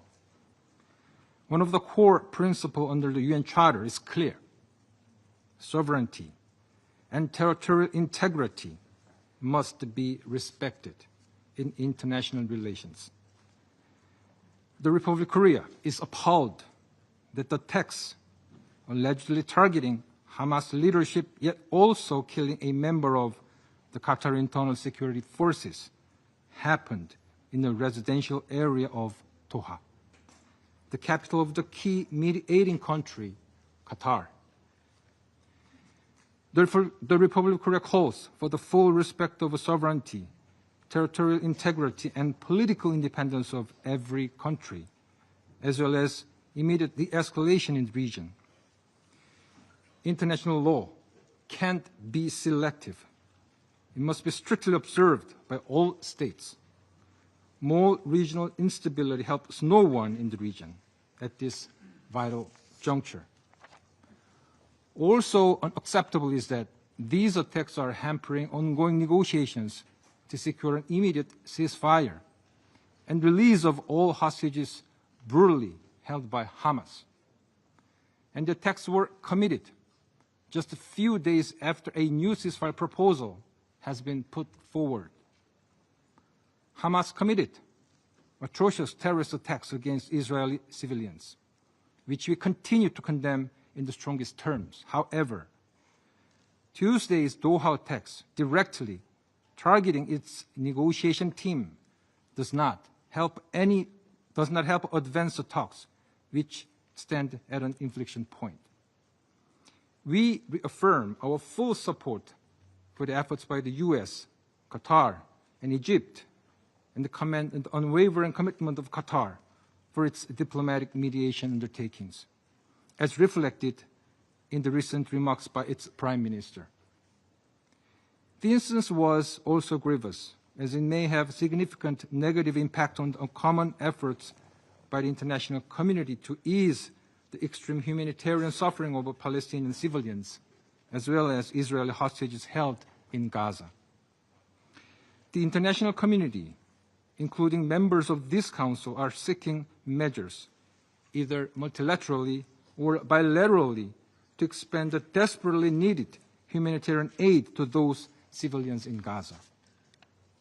It is lamentable that the government of Israel chose to pursue another act of hostility, rather than actively participating as a direct party to conflict in global humanitarian efforts to halt the famine. Colleagues, we all know the best solution to restore stability in the region: an immediate ceasefire in Gaza, the release of all remaining 48 hostages, as well as an urgent surge of humanitarian aid in Gaza, are all crucial for underpinning peace and stability in the region. Upon yet another dangerous escalation in the region, we now hear once again the desperate voice of the long-suffering hostage families pleading for the finalization of the deal. We must listen. The war in Gaza must end now. All hostages must be released. Civilians must be protected, and international law must be respected under any circumstances. We must chart a new path toward regional de-escalation and peace. I shall now make a statement. I resume my function as President of the Council. I now give the floor to His Excellency Sheikh Mohammed bin Abdulrahman Asim Al Thani, Prime Minister and Minister of Foreign Affairs of the State of Qatar. In the name of God, the merciful, the compassionate, may the peace, blessings, and mercy of God be upon you. Mr. President, allow me to congratulate you on assuming the presidency of the Council this month. We thank you for quickly responding to our request to convene this meeting. We especially like to thank Algeria, Pakistan, Somalia, the UK, and France that asked for holding this meeting on our behalf. We also thank Ms. Rosemary DiCarlo, Undersecretary General for Political and Peacebuilding Affairs, for her briefing. We thank the Council members for adopting the press release today. We appreciate your solidarity with Qatar that we heard in your statements after the unjust Israeli attack on Doha that the press statement has condemned. The attack occurred on the soil of a main mediator. The statement stressed the commitment to the sovereignty and territorial integrity of Qatar in line with the principles of the United Nations. We address the Security Council today in light of a dangerous escalation which constitutes a threat to international peace and security and regional peace and security. This is why it is at the core of the mandate of the Security Council as per the Charter. The Israeli attack, an unjust attack, at 3:45 on Tuesday, the 9th of September 2025, targeted a residential area allocated by the state to the negotiating teams. This is part of our ongoing negotiation efforts. These residencies house the negotiating team of Hamas and their families. The residential areas are known to all those who are engaged in negotiations, even diplomats and journalists that have held meetings with the negotiating team knows where these residencies are. We take measures to verify what happened, and it turns out that the casualties included Arif Bado, Saad Mohammed Ad-Dosi, who was 22 years old. He was martyred on duty. A number of civilians were also injured, and members of internal security forces working in the compound, they're receiving now medical treatment.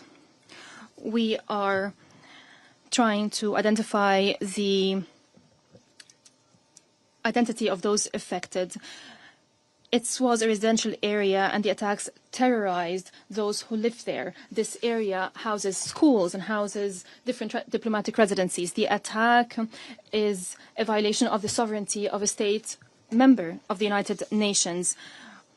This attack is far away of the civilized behavior by states that believe in peace. Qatar is making tireless efforts to save lives, and this attack puts the international community before a test. Israel, led by extremists, bloodthirsty extremists, have gone beyond any borders, any limitations when it comes to behavior, not only among states, but among individuals. We're unable to predict what Israel can do. How can we host Israeli representatives when they have commit this attack? Have you heard of any state that is attacking a mediator this way? A state that is attacking negotiating teams that are hosted by Qatar, and then the Prime Minister is using shameful justifications and is trying to justify this attack that is condemned by the whole world. The Prime Minister should have recall the model of Taliban. They had a political bureau in Doha, and we had a negotiation channel or a communication channel, and this channel led to reaching an agreement on Afghanistan that led to the end of the war after decades. The U.S. have never targeted the negotiators over these years. On the contrary, the world has seen the success of these efforts in cooperation with the United States under the leadership of Donald Trump to end the longest war in the history of the United States in 2020. This is the approach we pursue. This is the approach that the Prime Minister of Israel is trying to distort. These continued violations of international law, this behavior that undermine all values, prove only one thing, that the current leaders of Israel are arrogant, and they believe that they enjoy impunity. In addition to the genocide in Gaza and the unprecedented humanitarian disaster in the Strip, and the international community has not acted yet, here we are. We can see that Israel is undermining the stability of the region impetuously. Israel is trying to rearrange the region by force. It is using fundamentalist ideas. That is the basis of Israel's behaviors. Israel leaders are declaring that. And they think that only the Israeli population is listening to them, but we're all listening to them. The peoples of the region are not accepting this kind of behavior, are not accepting this narrative. We believe fully in mediation and the peaceful settlement of disputes, and Qatar's role is being appreciated worldwide. Our efforts has proven that our efforts in cooperation with the United States and Egypt has led tangible results. It led to the release of 148 hostages it has led to providing humanitarian aid to Gaza. It was a glimmer of hope, a rare glimmer of hope in this Gaza. But attacking our territories while we were busy with negotiations has uncovered the intention of Israel. It is trying to undermine any prospect of peace. It is trying to perpetuate the suffering of the Palestinian people. The Palestinian people is subjected to unimaginable suffering. It also shows that extremists that rule Israel today do not care about the hostages. This is not a priority. Otherwise, how would we justify the timing of this attack? Because the negotiations were looking at the latest U.S. proposal. The negotiating team of Hamas have been getting together to discuss the U.S. proposal, and the attack occurred. Mr. President, I stand before you today and I urge your august council to bear its historic responsibility. Silence before the law of the jungle and targeting a sovereign country this way undermines international efforts, undermines the prospects of any peace process in our region. The continuation of such attacks does not only target Qatar, it is a clear threat to target any country that is working on achieving peace, and that undermines the trust in the United Nations. The state of Qatar stresses, under the leadership of its emir, may God protect him, that we will continue our humanitarian and diplomatic role without any hesitation in order to stop the bloodshed. At the same time, we will not condone any attack on our sovereignty. We will reserve the right to respond through tools guaranteed by international law. We call for peace, not war. Peace is our approach, and we will not be deterred by those who call for war and destruction. Before your Security Council, we present these facts, and we recall that today we're discussing an attack on all diplomatic efforts to reach peaceful solution. The only way to peace goes through negotiations, and it starts with a ceasefire and the release of all detainees and hostages, and ensuring the unconditional entry of humanitarian aid, and lifting the blockade. Allow me, on behalf of all peace-loving peoples around the world, I would like to be optimistic. We cannot succumb to extremists. We have to continue to pursue peace through the two-state solutions, through the establishment of the independent Palestinian state, fully sovereign on Palestinian national soil, according to international resolutions. We need two states, two peoples living side by side in peace. This will only be achieved through the adherence of the principles of international law. I thank you. I thank His Excellency Sheikh Al-Thani for the statement. I now give the floor to the representative of Israel. Mr. President, on September 9th, Israel carried out a precise and targeted strike in Doha. The strike targeted Hamas leaders who for years have planned and directed attacks against Israel, many times making these directives from the luxury confines in Doha. These terrorists were the sole target of the operation. The men targeted were not legitimate politicians, diplomats, or representatives. They were the masterminds of terror. They orchestrated the massacre on October 7th, murdering civilians, kidnapping children, raping women, wiping out entire communities. As the smoke still rose from the massacre, even as the attack was still unfolding, Hamas leaders in Qatar appeared live on television, proudly broadcasting their celebration. While Israelis hid in safe rooms, fled from gunfire, and endured murder, kidnapping, and rape, Hamas's leaders feasted and congratulated themselves in real time. These are the same men who called for jihad to escalate the conflict. They called for blood, not peace. They wield terror, not negotiation. And the terror has not stopped. Just days ago, At Ramot Junction in Jerusalem, Hamas terrorists opened fire on a bus stop crowded with children and adults. 6 innocent people were murdered, among them a 25-year-old who had immigrated from Spain, recently married and building his future in Israel, a rabbi who had dedicated his life to teaching the next generation, 2 residents of the community struck down in their own neighborhood. Among the wounded was a woman 8 months pregnant, left to fight for her life and the life of her unborn child.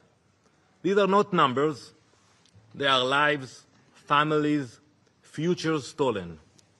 When the gunfire stopped, the bus and the pavement around it were drenched in blood. This is what terrorism looks like. Mothers clutching babies, a bus stop turned into a battlefield, a community scared in seconds. This is a reality we face in Israel. Terror raising its ugly head almost every single day. And let this council be reminded, there can be no immunity for terrorists. Hamas immediately praised the killers as heroic and exceptional, later claiming full responsibility for the attack and calling the massacre of innocent people a natural response. There is nothing natural about this. It is terror, pure and simple. Today, 48 innocent people are still held hostage by Hamas. Their families live in daily pain. It has been more than 700 days that innocent people have been trapped in Hamas captivity. 700 days of cruelty and abuse. Hamas has used them as bargaining chips, turning their suffering into currency. But let me be clear, there is no immunity for terrorists, not for those who commit it and not for those who enable it. Israel has agreed to President Trump's ceasefire proposal. We are ready to stop the fighting, but Hamas refuses. They keep the world waiting. They are in no rush. They have the time. Indifferent to the human suffering that their delay causes. And who suffers from this refusal? Not the leaders of Hamas, living abroad in the Ritz-Carlton in Doha. They don't suffer, they have the time. But the hostages languishing in their cells and the people of Gaza used as human shields. From the start, Hamas's strategy has been to embed its weapons among civilians. They hide rockets in schools, command centers in hospitals, and tunnels under homes. They put their own people in harm's way, then cry crocodile tears when civilians are hurt. Our fight is with Hamas, not with the people of Gaza, not with the state of Qatar. Israel will continue to take precautions to protect innocent lives. That is the difference between us and those who glorify massacre and terror. Like in the Bible, like Cain in the Bible, who was marked for the murder of his brother, so too are Hamas's leaders marked for their crimes. It doesn't matter where they hide, whether in the tunnel in Gaza or in a luxury hotel abroad. The mark of Cain is upon them. For too long, Hamas leaders have been sheltered not only in Doha, but in Beirut, Tehran, and elsewhere, parading as politicians and statesmen while acting as terrorists. They are treated like celebrities, when in reality, they are commanders of massacre and barbarism. This false disguise of legitimacy gave them freedom to move, to buy weapons, to recruit through so-called humanitarian networks, and to spread propaganda on international platforms that should have rejected them. This strike sends a message that should echo across this chamber.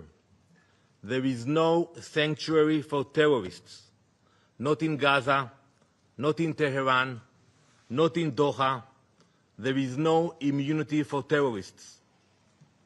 And yet, here in this Council, some members chose to give Hamas legitimacy, even protection. Israel will not. We will act against the leaders of terror wherever they are hiding. Mr. President, we have heard today in this Council allegations about a breach of the territorial sovereignty of Qatar. But one must ask, where were these concerns when sovereignty was violated by terror itself?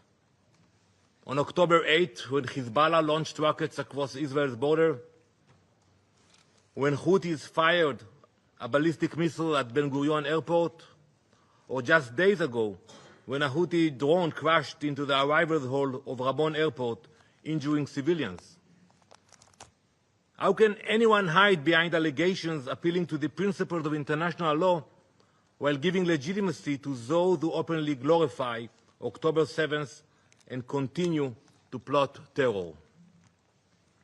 Mr. President, this brings me to Qatar. Prime Minister Al-Thani, the time for Qatar to choose has come. For too long, Qatar has harbored terrorists, offering Hamas leaders sanctuary in luxury hotels while they orchestrate massacres and terror attacks. History will not be kind to accomplices. Either Qatar condemns Hamas, expels Hamas, and brings Hamas to justice, or Israel will. Mr. President, the world has faced moments like this before. Today, the world remembers the devastating terrorist attacks of September 11th. That tragic day, like October 7th for Israel, was a day of fire and blood. In the aftermath of 9/11, the countries that uphold freedom, equality, and democracy in this Council stood shoulder to shoulder. 2 weeks later, this Council adopted Resolution 1373. It said plainly, no state may harbor terrorists. No state may fund them. No state may give them safe haven. I urge you all to read this resolution. Any government that does so breaks this Council binding obligations. That principle was clear then. It must be upheld today.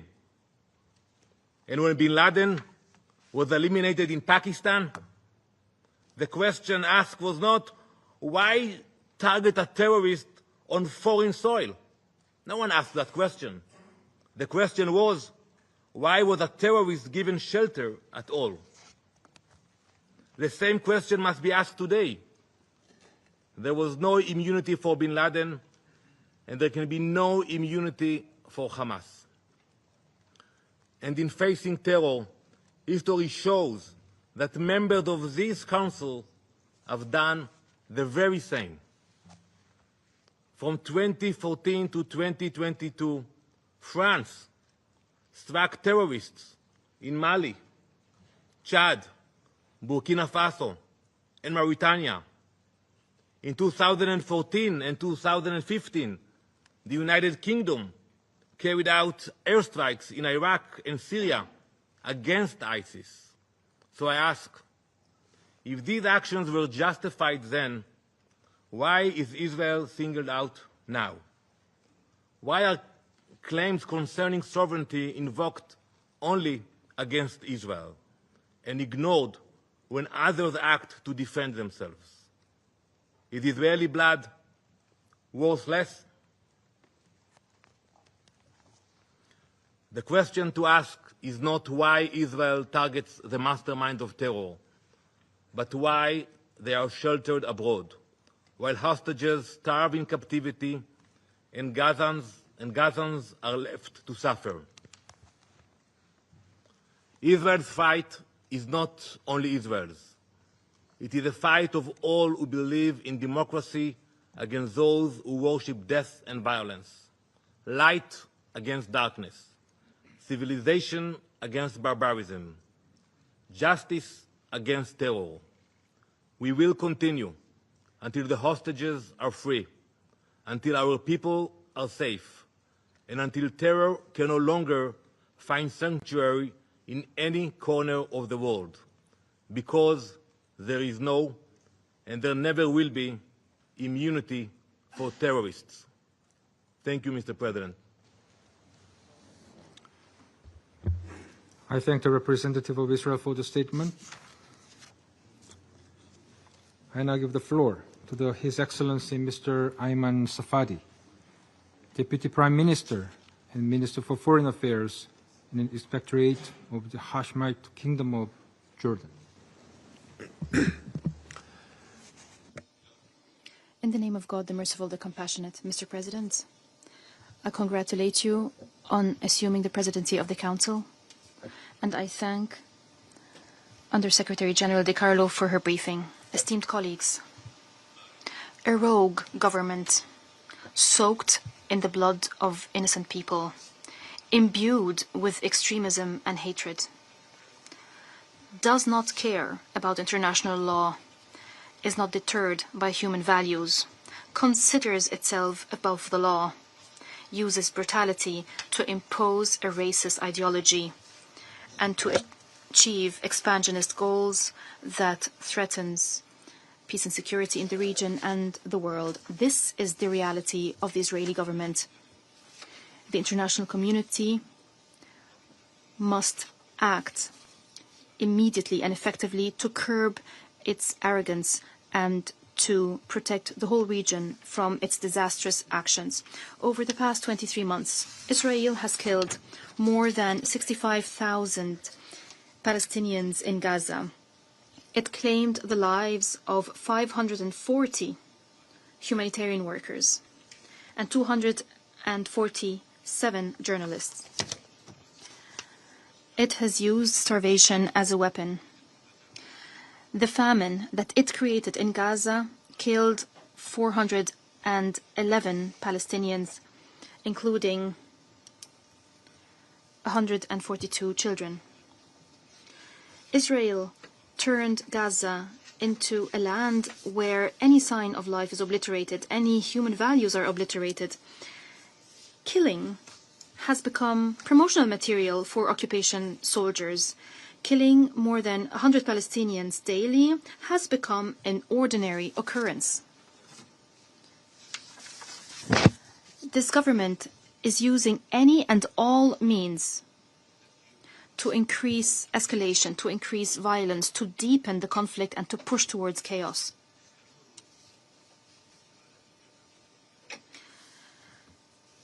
It continues to commit genocide in Gaza.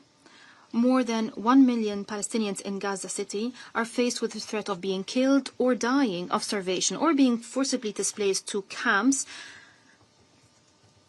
where Israel has destroyed the lives of those who are forced to go to those camps, camps in wastelands, lacking all basic necessities of life. And Israel is preventing the delivery of humanitarian and medical aid to these camps. It prevents the delivery of baby formula, bread, and water. Israel is expanding its illegal settlements in the occupied West Bank. It is protecting terrorist settlers that are launching 4 terrorist attacks daily on Palestinians. It is seizing more Palestinian land. It is imposing a blockade on the Palestinian people and its legitimate leadership economically, and it's imposing a blockade on their lives. It is thereby killing all prospects of achieving just and durable peace. Today, just hours before this meeting, the Prime Minister of Israel says that he allowed for building new illegitimate settlements in the occupied Palestinian territories. He boasted about preventing the establishment of a Palestinian state. He boasted about killing all prospect of peace and subjecting the peoples of the region, including the Israeli people, to more conflict and more wars. Israel is attacking the stability of Lebanon. It is occupying more Syrian territories. It is contriving sectarian strife to plunge Syria into chaos and conflict, in another flagrant violation of international law, in another dangerous escalation. Israel is violating the sovereignty of the brotherly state of Qatar. It is launching a cowardly attack against its capital, Qatar. It is shamelessly betraying a state that has been working tirelessly in partnership with the Arab Republic of Egypt and the United States of America to reach an exchange deal, to reach a permanent ceasefire, to end the suffering, and to allow for returning to diplomacy to achieve peace and security for all. We condemn this brutal and treacherous attack against Qatar. As King Ibn al-Hussein and the Crown Prince to the Emir of Qatar, Qatar stands unequivocally with Qatar in any steps it takes to protect the security, sovereignty, and safety of its citizens. Our security is Qatar's security. The stability of Qatar is the stability of the region. We are united by one vision. And the choice of Qatar is our choice, and it's a clear choice. Our choice and our vision is a secure and stable Middle East, where just, durable, and comprehensive peace prevails. A Middle East that realizes the right of the Palestinian people to life, freedom, and statehood. A Middle East that that guarantees the security of the Israelis and the Palestinians and all peoples of the region. A Middle East where cooperation replaces conflict and hope replaces despair. The Israeli government and its extremists are lying when they're trying to justify their betrayal of Qatar after all the efforts it has been making to reach an exchange deal and to end the war. They're lying when they claim that they're surrounded by those who wish to destroy them. All Arab countries are committed to achieving just and durable peace that ensures the security of Israel, ensures that it has normal relations with the countries of the region in the context of implementing the two-state solution that ends the occupation and that establishes an independent, sovereign Palestinian state on national Palestinian soil along the lines of the 4th of June 1967, in line with international resolutions, living in peace and security side by side with Israel. Israel has yet to engage positively with the Arab Peace Initiative of 2002, the declaration of the Conference on the Two-State Solutions that was organized by the Kingdom of Saudi Arabia and the French Republic last July, which was attended by 125 states, confirmed unequivocally that we choose the just peace. The meeting that will be held here in the United Nations as a follow-up to this conference offers an opportunity to all states to support peace efforts by recognizing the Palestinian state and by supporting the two-state solution as the only way to achieve peace. We want just peace. But the reality is that there is no Israeli partner now to work with to achieve said peace. Esteemed colleagues, your august Council holds a responsibility of protecting peace and security, and it has the tools. Use those tools, apply international law and the Charter of the United Nations, which form the basis of your legitimacy. Use those tools to ensure the acceptance of the exchange deal that Qatar, Egypt, and the United States have been working on.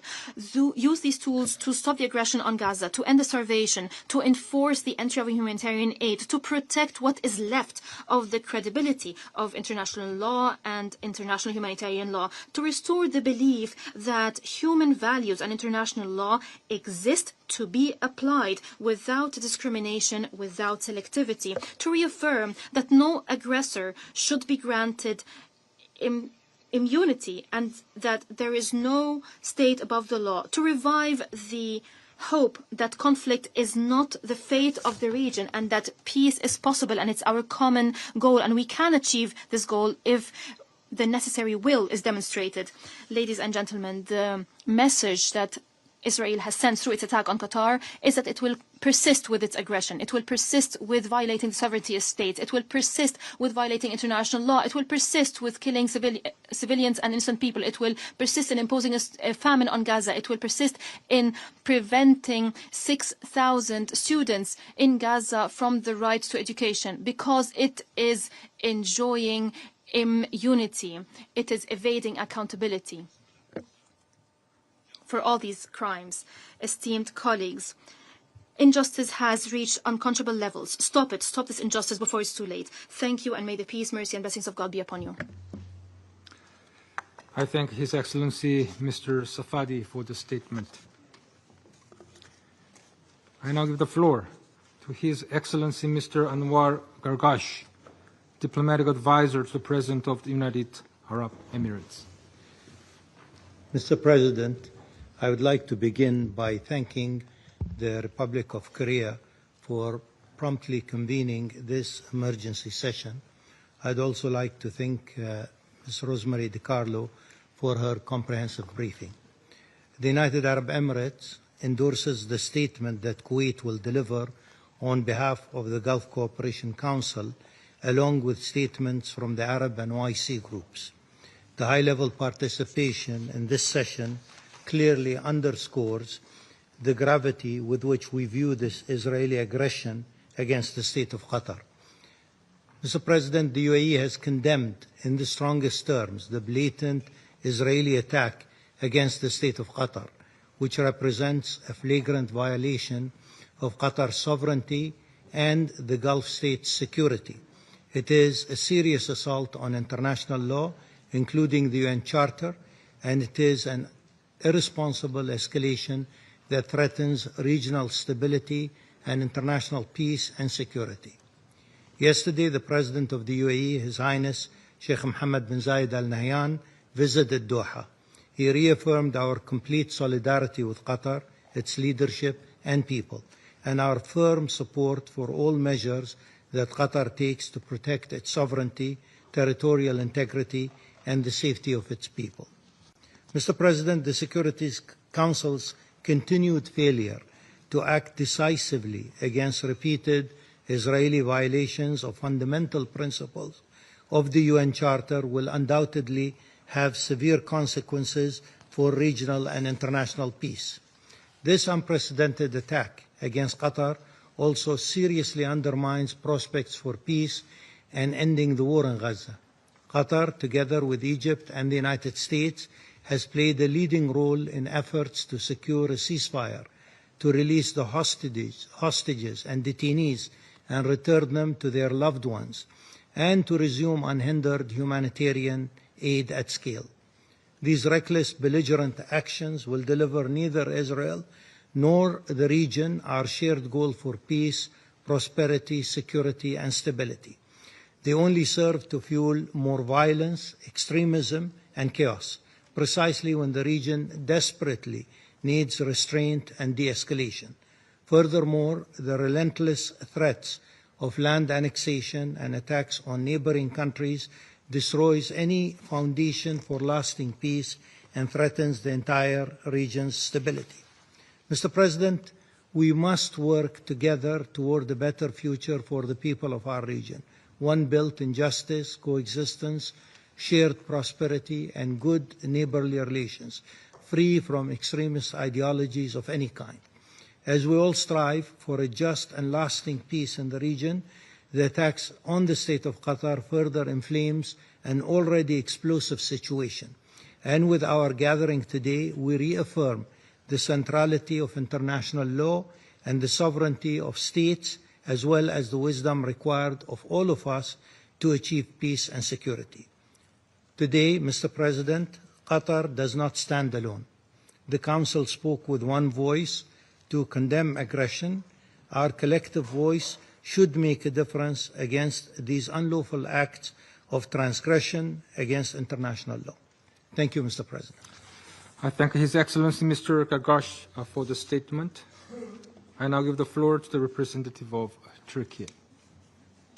Mr. President, I have the honor to deliver the following statement on behalf of the member states of the Organization of Islamic Cooperation in my capacity as chair of the group. Mr. President, let me express our appreciation to you for prompt convening of this meeting following the Israeli attack, which targeted the residential headquarters of members of the political bureau of Hamas in Doha, State of Qatar, on Tuesday, 9 September, resulting in death of several persons, including a Qatari or more Qatari citizens, while leaving many others injured in the residential area. The OIC group condemns in its strongest terms this despicable and unwarranted attack against the State of Qatar in flagrant violation of its territorial sovereignty and national security. There is no doubt that this dastardly action constitutes a blatant violation of the norms of international law and certainly the Charter of the United Nations, much as it represents an overt threat to both the security of the Middle East region and indeed international peace and security. Indeed, this attack represents state terrorism and is part of a pattern of systematic policies and ongoing efforts by Israel to destabilize the region. We express our full solidarity with the State of Qatar during this critical period, while we stand united in support of the right and duty of the State of Qatar to respond decisively to any reckless breach or aggression that threatens its security and jeopardizes regional stability. We also support Qatar as it takes necessary measures to protect its citizens and defend its sovereignty and territorial integrity, including political, diplomatic, and legal measures. We commend the tireless and sincere efforts made by the State of Qatar under the leadership of His Highness Sheikh Tamim bin Hamad Al Thani, Emir of the State of Qatar, in the areas of mediation, de-escalation, and peaceful resolution of disputes in the region and beyond. These efforts are crucial to maintaining international peace and security in accordance with the Charter of the UN. We appreciate the commitment of the State of Qatar to continue its steadfast and constructive approach of standing with its brothers and friends and in advocating for just humanitarian causes, thereby strengthening the foundations of international peace and security. In this regard, OIC Group calls on the United Nations Security Council to take firm measures in the face of this unjustified use of armed force against the sovereignty of Qatar, an act that constitutes an obvious threat to international peace and security. Accordingly, we call on the Council to hold Israel accountable for this act of aggression. OIC Group recognizes that this latest act of aggression against a peace-loving, mediating state in our region is yet another example of the impunity which has continued to characterize Israel's relations with the countries in the Middle East. It has become obvious that the absence of any deterrent measure by the United Nations, and especially this Council, has continued to embolden the Israeli authorities in its incessant violation of international law and the charter of this organization. We recall the unwavering position of the Organization of Islamic Cooperation pursuant to its charter, as well as its various summit and ministerial resolutions, which firmly reject any aggression against the sovereignty and security of any of its members. We call on the international community to strongly condemn this illegal attack against Qatar as a way of promoting, supporting, and defending the noble principles of peace and security within the global setting. I thank you again, Mr. President. I thank the representative of Turkey for the statement.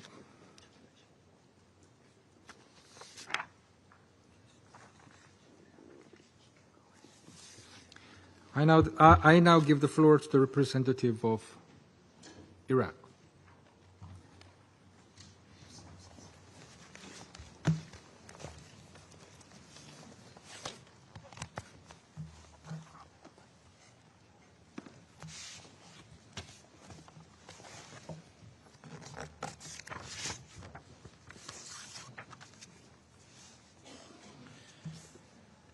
سيد رئيس المجلس.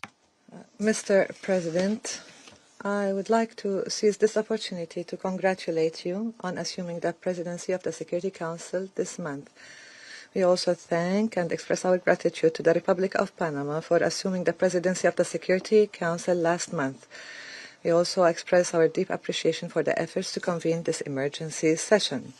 Mr. President, the Middle East region is currently on a dangerous slope as a result of the reckless, ongoing actions of the Israeli entity. And at a time when voices are rising, demands are growing for calm and de-escalation, for intensifying diplomatic efforts, and for ending the ongoing bombardment of the occupied Gaza Strip and the series of crimes committed there, amidst all of this, the Israeli entity is once again deliberately trying to drag the region and the world onto a dangerous path by committing a blatant attack on Tuesday, September the 9th, 2025, targeting residential buildings where a number of members of Hamas political bureau reside in the Qatari capital, Doha. This attack resulted in the death of a number of people, including a Qatari citizen, in addition to a number of injuries. The attack took place in a residential area that includes also a school and houses. We reiterate that this attack constitutes a flagrant violation of all international laws and norms. It is a serious threat to the security and safety of citizens and residents of the state of Qatar. These repeated attacks by the Israeli entity are nothing but acts of aggression against the entire region and a flagrant threat to international peace and security. As such, we call upon the international community to shoulder its legal and moral obligations in the face of these attacks. We stress the need for firm and strict international positions, especially in the Security Council. This attack represents state terrorism and comes in the context of systematic policies and continuous attempts by the Israeli entity to destabilize security and stability in the region. It requires a policy of zero tolerance for such reckless behavior, this constant tampering with the security of the region, or the targeting of the security and sovereignty of states. Mr. President, the Arab group condemns in the strongest terms the Israeli attack on the Qatari capital, Doha, and the threat to the safety and security of its citizens, as well as the violation of the safety and sovereignty and territorial integrity of the Qatari state. We support the state of Qatar within the framework of its right and duty to act decisively against any reckless violation or aggression that undermines its security and threatens the stability of the region. We support Qatar in preserving its right to respond to this blatant attack and to take all necessary political, diplomatic and legal measures to protect its people and defend its sovereignty and territorial integrity, including, as we said, political, diplomatic and legal measures. We commend the tireless and sincere efforts undertaken by the state of Qatar in the framework of mediation, de-escalation and the peaceful resolution of disputes in the region within the framework of maintenance of international peace and security in accordance with the UN Charter. We value Qatar's affirmation that it will continue this constructive approach, standing with brothers and friends and supporting the just human causes in a manner that would safeguard and bolster international peace and security. The current phase also requires the redoubling of our efforts, and that our top priority should be to stop the targeting of civilians and save the regions from the evils of war. Mr. President, the foundations of protecting regional and international security, which are your responsibility, require us to stand today to stop these attacks immediately, to hold accountable those who threaten our security and stability, to hold the Israeli entity legally and politically responsible for these irrational and reckless acts and take all measures to stop these violations and ensure their non-recurrence. Thank you, Mr. President. I thank the representative of Iraq for the statement.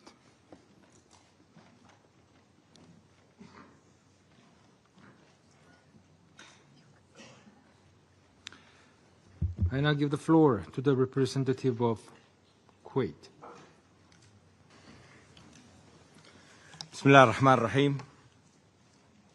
In the name of God the Merciful, Mr. President, I have the honour of issuing this statement on behalf of the members of the Gulf Cooperation Council, namely UAE, the Kingdom of Bahrain, the Kingdom of Saudi Arabia, the Sultanate of Oman, the State of Qatar, and my country, the State of Kuwait. We congratulate you on acceding to the presidency of the Council this month. And we wish to convey to you our gratitude to Panama for the presidency of the Council last month. We also thank Ms. DiCarlo for her briefing. Mr. President, today we are making this joint statement in order to reaffirm our unwavering solidarity of the Gulf with the brotherly nation of Qatar. We categorically reject any and all violations of its sovereignty, security, and its stability. We recall our collective position, which has remained unchanged, namely that the full responsibility for these heinous acts and their consequences falls on Israel's shoulders squarely. We will not tolerate any attack on the security of our countries or on the stability of our region. Mr. President, we condemn in the strongest possible terms Israel's criminal, cowardly and flagrant attack on Tuesday the 9th of September of this year. That act of aggression constitutes a dangerous and direct escalation against a sovereign Arab state. It was an attack which targeted residential complexes that housed a number of members of the Hamas political bureau in Doha, Qatar. The attack claimed the lives of several people, including a Qatari citizen. Other people were wounded, and the attack occurred in a residential neighborhood which included a school and housing. We convey our condolences to our brothers in Qatar. This aggression is a flagrant violation of international laws and customs. It stands as a grave threat to the peace and security of the Qatari people and the residents of the state of Qatar. We here warn unambiguously regarding the consequences of continuing to violate state sovereignty. National security of states or the countries of the GCC is a red line for us, and similar acts will be met with collective actions, tougher in nature, and legal political measures as deterrents, according to what's agreed upon within international organizations. Mr. President, this aggression occurred as part of systematic policies and continued attempts on Israel's part to undermine regional security and stability. We cannot stand for this irresponsible Israeli behavior, this reckless Israeli behavior which imperils the region's security. We must not tolerate any action which targets our sovereignty and security. This hostile approach will be met with a united stance of the Gulf countries. There will be no compromises made on sovereignty or security. Mr. President, we reiterate that the state of Qatar has the right and duty to deal with any aggressions or violations which undermine or threaten stability in the region. It can do so in the strongest terms. Qatar has the right to respond to the heinous attack and to take all measures necessary to respond to it in order to protect its people, defend its sovereignty and its territorial integrity. This includes taking diplomatic, political and/or legal measures. We reiterate that this right is enshrined in the United Nations Charter. We recall that dealing resolutely and firmly with this aggression will act as a deterrent to those tempted to undermine the security of a state. This aggression was not only against Qatar, but against the region as a whole. The attack constitutes a flagrant threat to international peace and security. We consequently urge the international community as a whole to shoulder its legal and moral responsibilities in terms of these rogue attacks, and we urge the international community to hold the perpetrators accountable. In this connection, we insist that there is a need to adopt decisive, resolute measures as blocks and as regions. This applies also and particularly to the Security Council. The Council must adopt practical and immediate measures, including clear measures to deter any further acts of aggression, and in order to and the Council must lever all accountability tools to ensure that this flagrant aggression against the sovereignty of a state that plays a central role in de-escalation efforts does not occur again. Mr. President, we commend the sincere efforts of the State of Qatar under the leadership of Sheikh Tamim bin Hamad Al Thani, Emir of Qatar. We commend their efforts to mediate, de-escalate and to resolve disputes through peaceful means in the region. They've also done this with a view to protecting international peace and security in accordance with the UN Charter. Attacking a loyal mediator to promote international peace and security. We stand shoulder to shoulder with the State of Qatar, a brotherly state, and we call for this aggression to be referred to specialized international mechanisms. The international community must hold the attackers accountable immediately. Thank you. I thank the representative of Kuwait for the statement. I now give the floor to the representative of Egypt.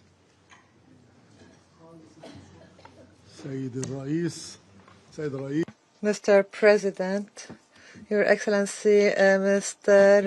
Abdulrahman Al Thani, the Prime Minister of Qatar, Your Excellency, Mr. Ayman Al Safadi, Deputy Prime Minister and Minister of Foreign Affairs of Jordan, Mr. Anwar Gargash, Diplomatic Advisor to the President of the UAE. We gather today to discuss the aggression that was unacceptable against the state of Qatar, that was making tireless efforts alongside with Egypt and the US to achieve ceasefire in Gaza Strip and achieve security and peace for the Palestinian and Israeli peoples alike.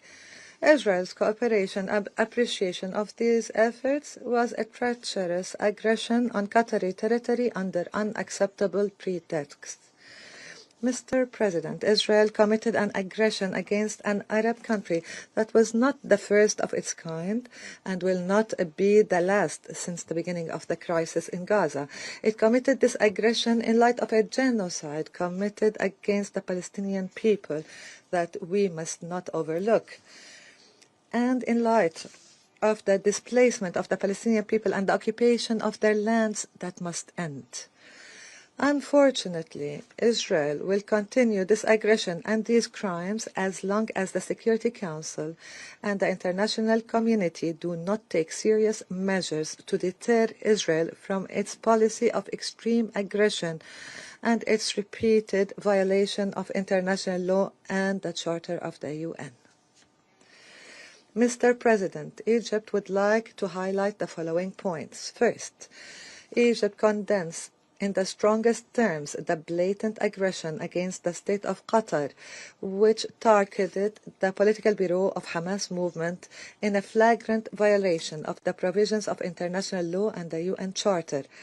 Egypt stresses its full solidarity and its position in support of the brotherly state of Qatar that made strenuous efforts that should be appreciated and praised by all to stop the war in Gaza and to achieve stabilization in the region. Egypt stresses that the international law and the UN Charter guarantee to Qatar and Arab countries that have been subjected to similar Israeli aggressions, it guarantees them all the options to address this aggression, which the Security Council should not stand by in its face. The Israeli aggression clearly reveals the party that is hindering the achievement of a ceasefire agreement, and the party that wishes to prolong the war for extremist political and religious goals aimed at displacing the Palestinian people and attempting to liquidate their cause, as well as for internal reasons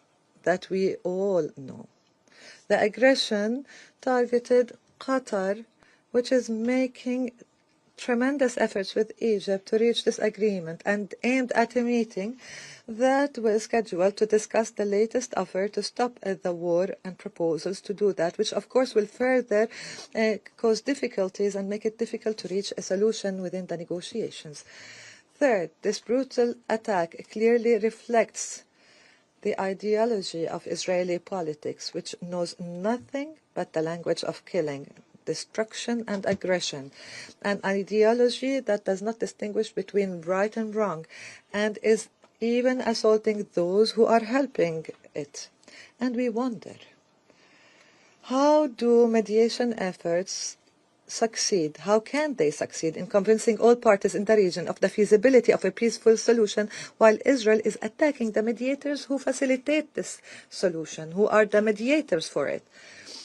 Egypt stresses that the military option and the method of imposing solutions by force have not worked for Israel, as all fronts of the conflict are still burning and tensions prevail due to repeated Israeli aggressions. The wall of hatred is taking root again.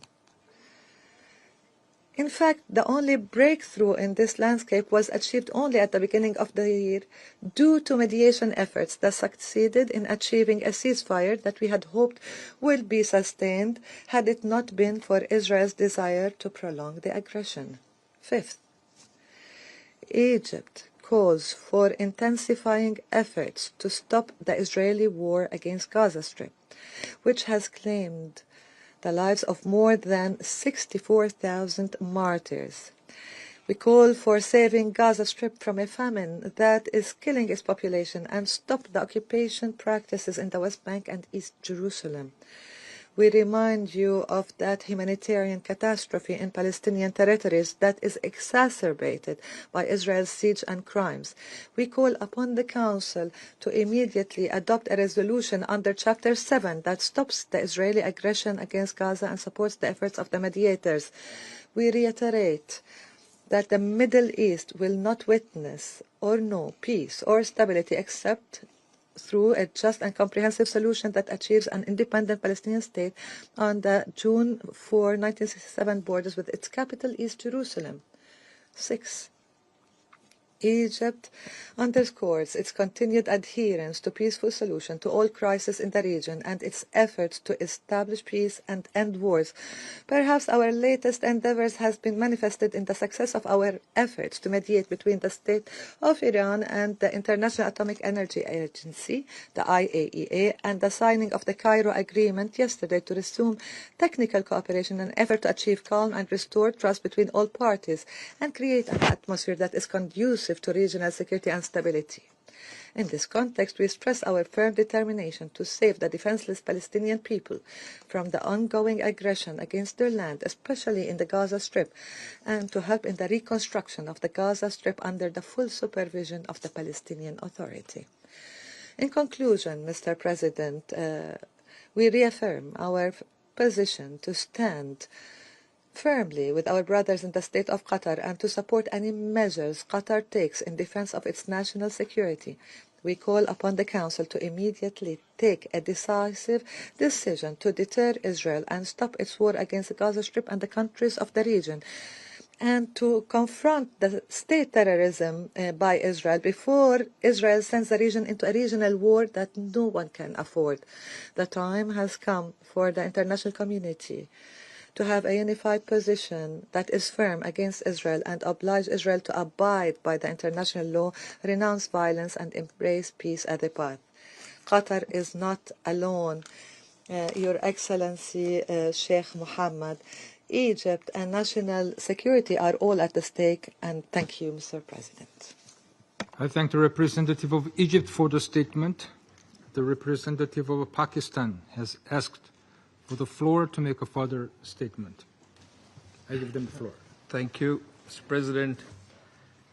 I am obliged to take the floor to respond to some comments.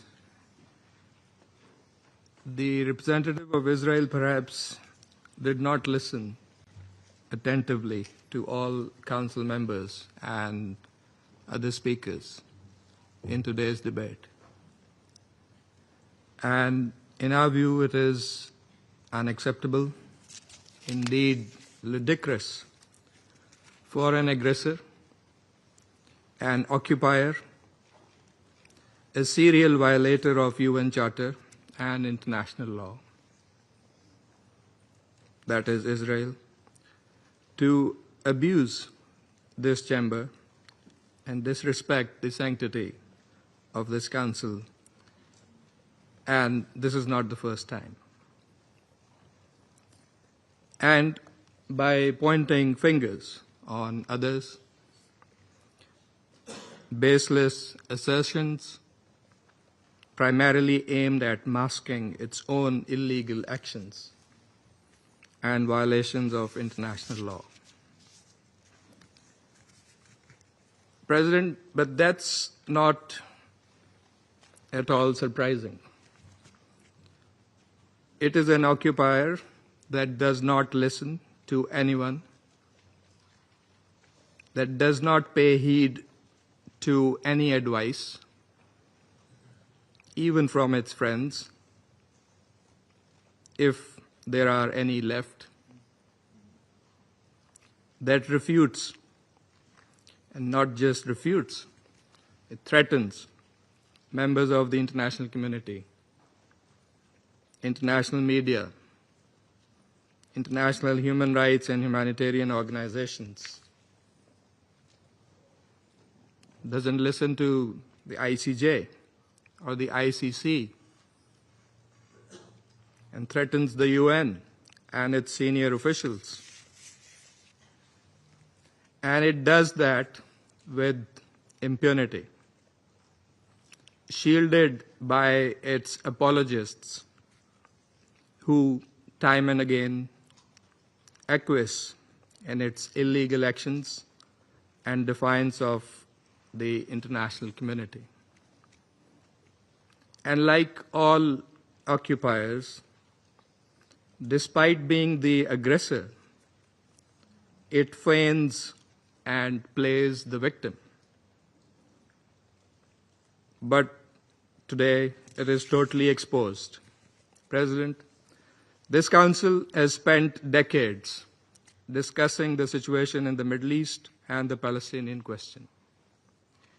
Meeting after meeting, we devote hours to this agenda. It is not because of anyone else. It is because of Israel that refuses to vacate its illegal occupation, and that blatantly violates the resolutions of this Council. It's because of that we have these discussions. Israel also chose to refer to an unrelated incident and make misleading remarks regarding Pakistan in an effort to justify its own illegal actions and violations of international law. Pakistan's position on that incident has been clearly stated and is publicly available. The international community is well aware of Pakistan's frontline role and sacrifices in the international community's fight against terrorism. The entire world, including our partners, acknowledge that Al-Qaeda was largely decimated due to Pakistan's counterterrorism efforts. And we remain committed in this global, collective endeavor. We cannot accept insinuations from an irresponsible rogue state that is, in fact, the perpetrator of worst kind of state terrorism that we are witnessing in Gaza and, in fact, in the occupied Palestinian territories for decades. And we reject any false analogy, as has also been done by Qatar. For whatever way it interprets the statements in this Council, the occupying power must go back and read carefully the statement issued by the Security Council today. And let me read it out loud here. A statement that normally should have been stronger, but nevertheless it has been unanimously adopted by the Council. The members of the Security Council expressed their condemnation of the recent strikes in Doha, the territory of a key mediator, on 9 September. They expressed deep regret at the loss of civilian life. Council members underscored the importance of de-escalation and expressed their solidarity with Qatar.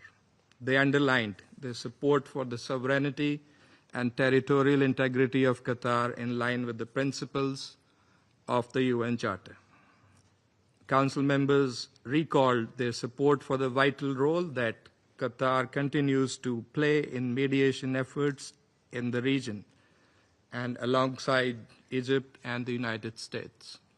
Council members underscored that releasing the hostages, including those killed by Hamas, and ending the war and suffering in Gaza must remain our priority.